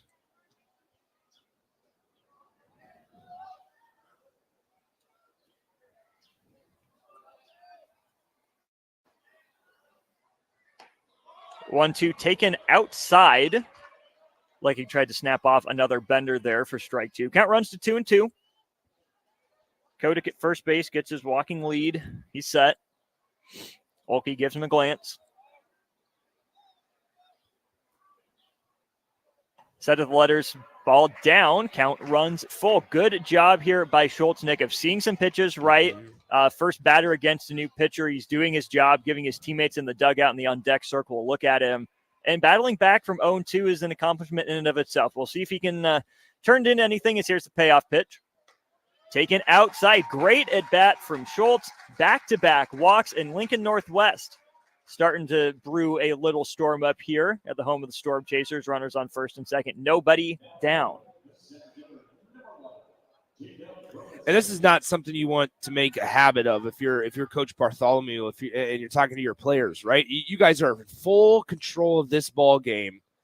You do not want to allow even Northwest to have a sniff at being able to feel like they have a chance at this one. Coach Faulkner appears to be signaling for a courtesy runner for his pitcher. That is indeed the case. Out of the dugout will be Nick Bargan. Bargan, a senior outfielder. That brings to the plate Robinson. He is the center fielder today. Reached on the dropped third strike, his first at bat, before coming around to score. Then, as we mentioned, also had the costly error to lead off the Norris half of the third inning. 2 on, nobody out for Lincoln Northwest. It's Robinson up to bat. Senior hitting .232 on the year. Squares to bunt, pulls back, fastball taken for a strike over the outside corner. That's another thing right here. If you're looking to do, bunt and move a couple of guys over, station or so, you got to get it down, man. You got to figure out a way to sacrifice your AB here without dropping your bat head like that. And now your at bat just was wasted. You and I have gone back and forth on this during happy hour, during On the Block, our shows, our weekday shows. I'm not a fan of the bunt there. If all you're looking to do is extend the game, sure, get it down, see if a base knock can, bring 2 in. But if you're trying to win the game, you're giving it out away, right? The way that you're going to get back into it is by having a long inning, and giving up an out isn't the way to do that. I understand that as well. I also would see there was a couple things there, right? They bunted it to the first base side, and it doesn't necessarily make a whole lot of sense. You want to bunt that ball when you have runners on first and second to the third base side, right? Well, Fountain's already playing on the cutout grass, so he's right there. Exactly. And so you want to force that third baseman to come in, vacate third base, or make a tough throw for the pitcher if third base is safe. Exactly. And so there was a couple of things. First of all, the bat head dramatically dropped. We could see it from up here. And then, which allowed that baseball to go straight into the air. And then, ultimately enough, you bunted it to the wrong side of the field. It's Duvall, the catcher, now in the right-handed batter's box. He's down 0-2. Olkey needs to take time, tie that right shoe, plant shoe. Actually, I suppose it's the push-off shoe. The left would be the plant. All laced up. Olkey back on the rubber. Duvall awaits the 0-2. Small sets up on the outside part of the plate. Olkey hits his spot, but it's just off the plate. I like challenging with the fastball there. 0-2, just off the plate. Try to get a guy to chase it. First and second, 1 out for Northwest. The 1-2 waved at and missed. Got him with the slider low and out. Duvall is down on strikes for the second out of the inning. Did a good job taking the fastball. Could not lay off the slider that probably started in the same spot and then broke even further into that left-handed batter's box. Lineup turns over. It's Aldridge. He scored the first run of the day for the Falcons. Flew out to center his first at bat before a single in his second. Olkey from the stretch delivers strike 1.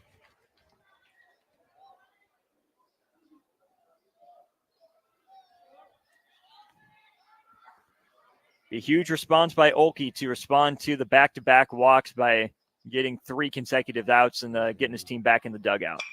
Breaking ball, driven to left on a line. Ranging over to make the catch is the left fielder. That's Monroe.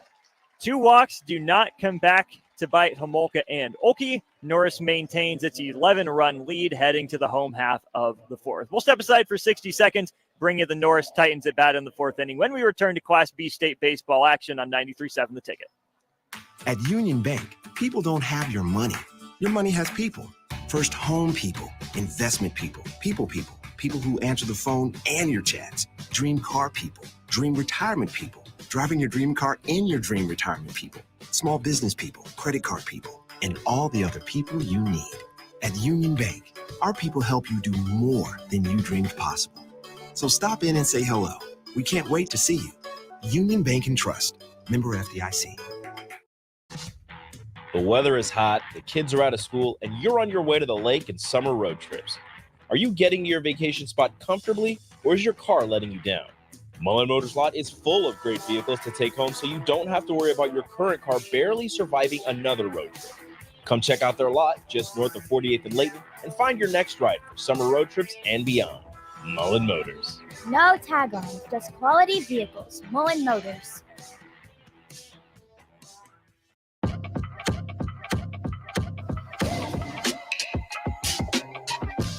Bottom of the fourth inning from Warner Park. Beautiful day for baseball. Another call to the bullpen for Lincoln Northwest as the Falcons trail at 13-2. A man not on the roster that we were given. Got to do some research. It's Owen Wilkinson out of the bullpen. Another righty here for Lincoln Northwest. He'll toe the rubber.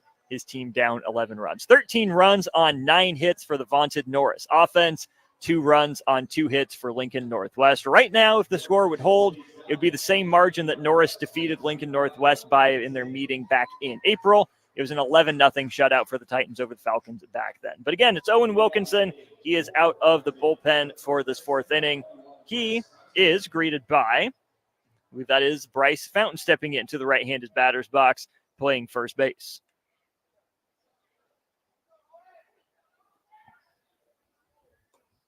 Wilkinson set at the shoulders. Ball one, high and slightly in Fountain.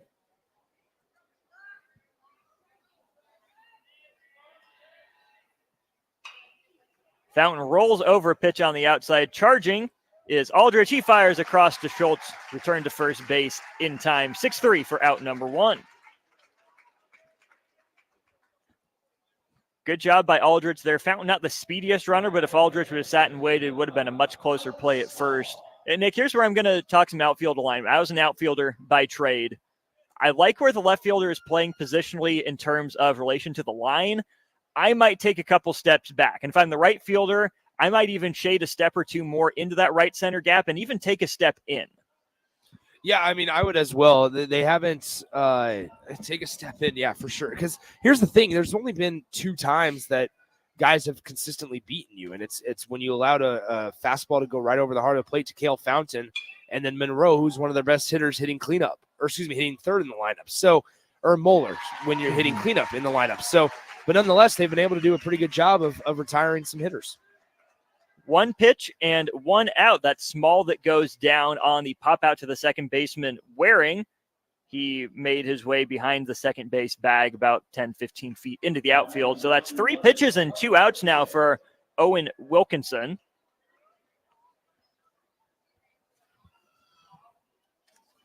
Lineup turns over. Here's Michael. Singled, flew out to left field, and drew a walk so far in his 3 at-bats today. Wilkinson set at the shoulders. Swung on, chopped up the third base line, but foul.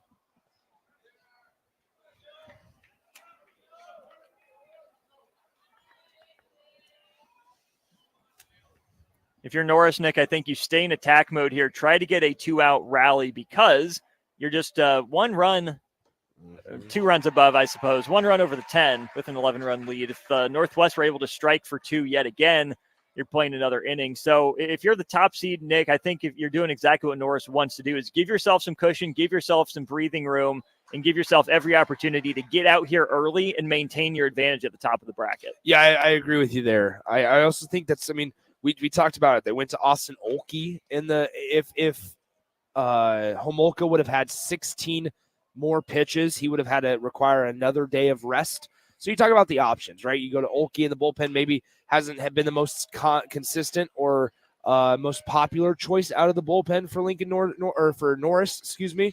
But ultimately enough, they hope that, you know, if you're Norris High School, you're hoping that Olkey can get the job done in the next inning.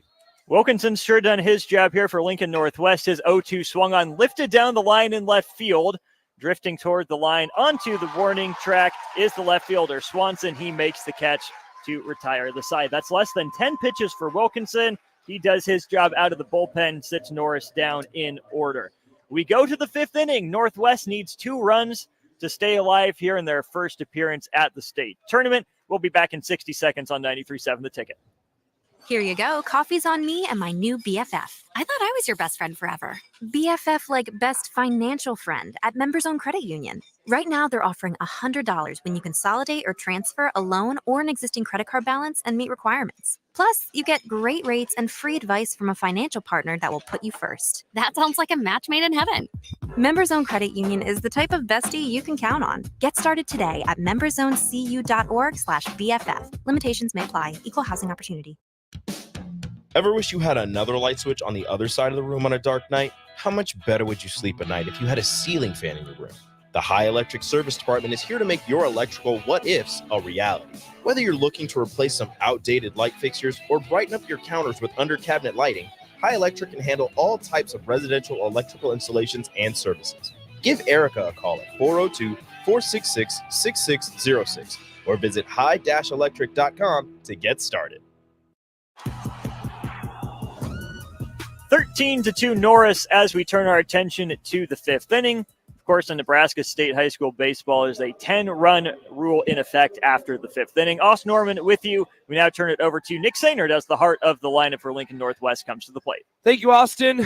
Book has officially closed on a couple of Northwest pitchers. Logan Schultz, 1 inning pitch, 2 hits allowed, 2 walks, 3 earned runs for Schultz. Wilkinson, 1 inning, and everything else is zeros. So nice job there by Wilkinson coming in and doing his job.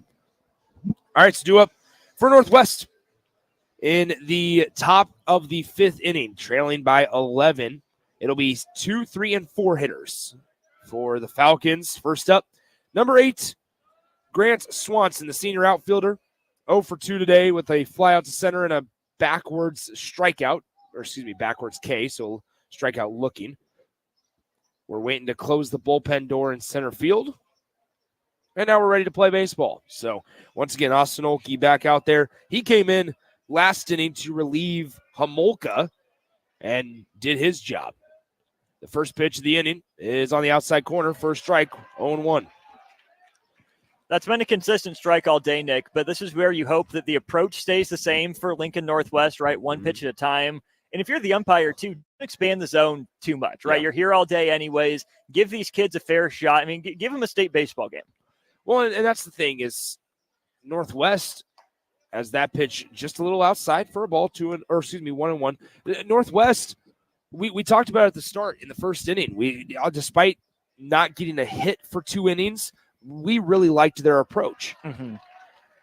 1-1 offering is in there for a strike. 1-2. It's been all hard stuff here from Austin Olkey. They haven't been overpowered in the batter's box necessarily. Outside of the 2 fastballs that Homolka blew by to end, I think that was the 2nd inning. The approach has been generally solid for Northwest. And Swanson will go down without even lifting the bat off of his shoulder once as he goes down looking. So Swanson goes down via the strikeout. It is the 2nd strikeout of the day for Olkey. And now we're going to have potentially a pitching change. And this is once again, we could see where no rest, right? We talked about it last inning. It was fewer than 10 pitches, I believe you said, for Austin Olkey. Is that correct? Wilkinson had less than 10. Olkey had 2, 4, 6, 8, 10, 12, 13 in the first, and then 4 right here. So 17 pitches for Austin Olkey. So there you go. That is right against that barrier. He would be able to pitch in the Norris Titans next ball game with only having 17 pitches. So we'll tell you about the new pitcher when we come back in 30 seconds. I get it, slip it, cuff it, check it twice a day. I get it, slip it, cuff it, check it in the morning and before dinner. I get it, slip it, cuff it, check it, and share it with my doctor. Nearly 1 in 2 U.S. adults have high blood pressure. That's why it's important to self-monitor your blood pressure in 4 easy-to-remember steps. It starts with a monitor. Now that I know my blood pressure numbers, I talked with my doctor. We're getting those numbers down. Get it, slip it, cuff it, check it. Talk to doctor now and share it. Be next to talk to your doctor about your blood pressure numbers. Get down with your blood pressure. Self-monitoring is power. Learn more at manageyourbp.org. Brought to you by the Ad Council, the American Heart Association, and the American Medical Association. in partnership with the Office of Minority Health and Health Resources and Services Administration.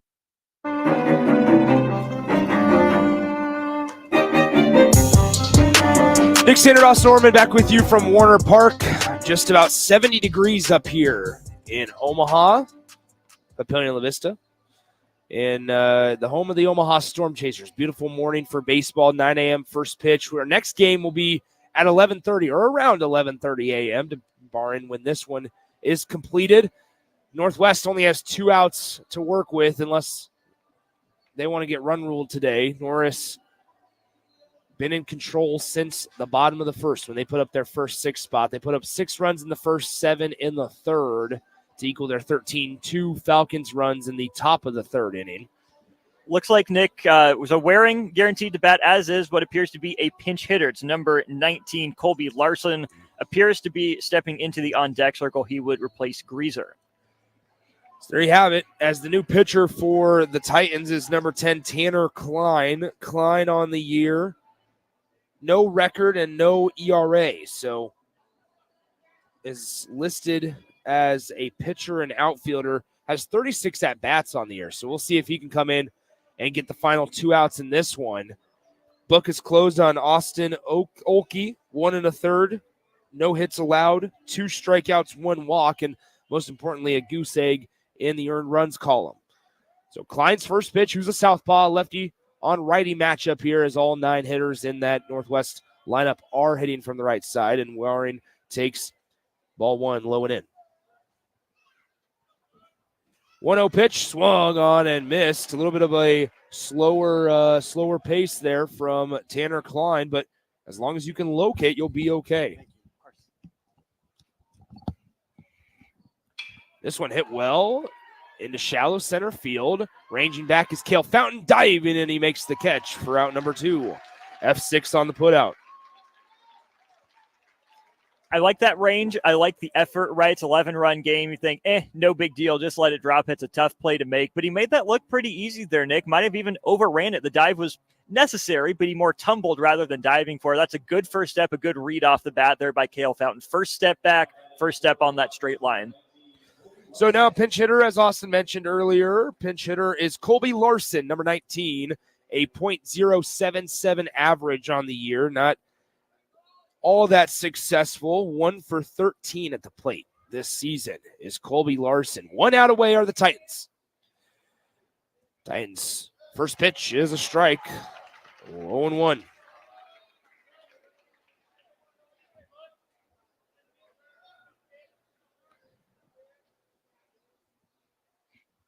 One is right down Broadway, 0-2. Now, have an approach, but if you're a pinch hitter, it's your opportunity to get in a game. You don't want to go down just with the bat on your shoulder, Nick. 0-2 pitch in the dirt. Ball 1.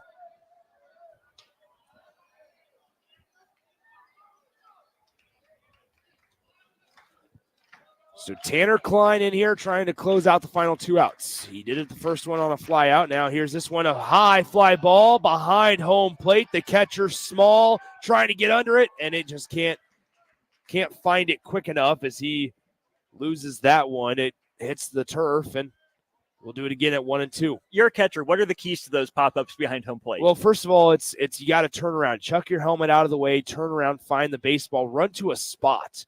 Right, you have to run to a spot and then figure out the baseball. The tough part is there's so much backspin, plus the wind's pushing it back towards the field of play, that it makes it a little bit more difficult. So now the 1-2 pitch is 2-2 ball, high out of the zone rather. 2 balls, 2 strikes coming up to Colby Larson, the pinch hitter. Klein the lefty, Larson the righty. Swung on and missed, and the Norris Titans win their first round game against the Lincoln Northwest Falcons, as Klein gets Larson swinging for out number 3. That is your ball game. Tanner Klein comes in for the final 2/3 of the 5th inning of work, and he strikes out 1, doesn't allow a hit, walks 0, and allows no runs. Your final stat line here, the Titans, 13 runs on 9 hits, no errors, while the Falcons, 2 runs on 2 hits, and 2 errors in the field for Lincoln Northwest. That'll do it for us from Warner Park. we'll go ahead and send it back to our 93.7 The Ticket studios. Thanks to Ben for pushing all the buttons. Austin, I appreciate you, my man. We'll for sure be doing this again in the coming days as we have a full slate of Class A and B action coming your way over the next 6 or 7 morning and afternoon matchups. All right, that'll do it for now from Warner Park. Norris, they will advance to play at 4 p.m. on Monday at Pavilion La Vista South High School against the winner of our next game, Beatrice and Waverly. The 4-seed Orangemen going up against the 5-seed, the Waverly Vikings, and that game slated to start around 11:30. Hope you join me as we'll go ahead and say goodbye for now from Warner Park. The Norris Titans look every bit of the 1 seed that they were coming into this morning's matchup. They win 13-2 over Lincoln Northwest in 5 innings. That'll do it for Austin Norman. I'm Nick Sainert. For Ben back in our 93.7 The Ticket studios, we'll talk to you in a little bit from Warner Park for Waverly and Beatrice on 93.7 The Ticket. The weather is hot, the kids are out of school, and you're on your way to the lake and summer road trips. Are you getting to your vacation spot comfortably, or is your car letting you down? Mullen Motors Lot is full of great vehicles to take home so you don't have to worry about your current car barely surviving another road trip. Come check out their lot just north of 48th and Layton and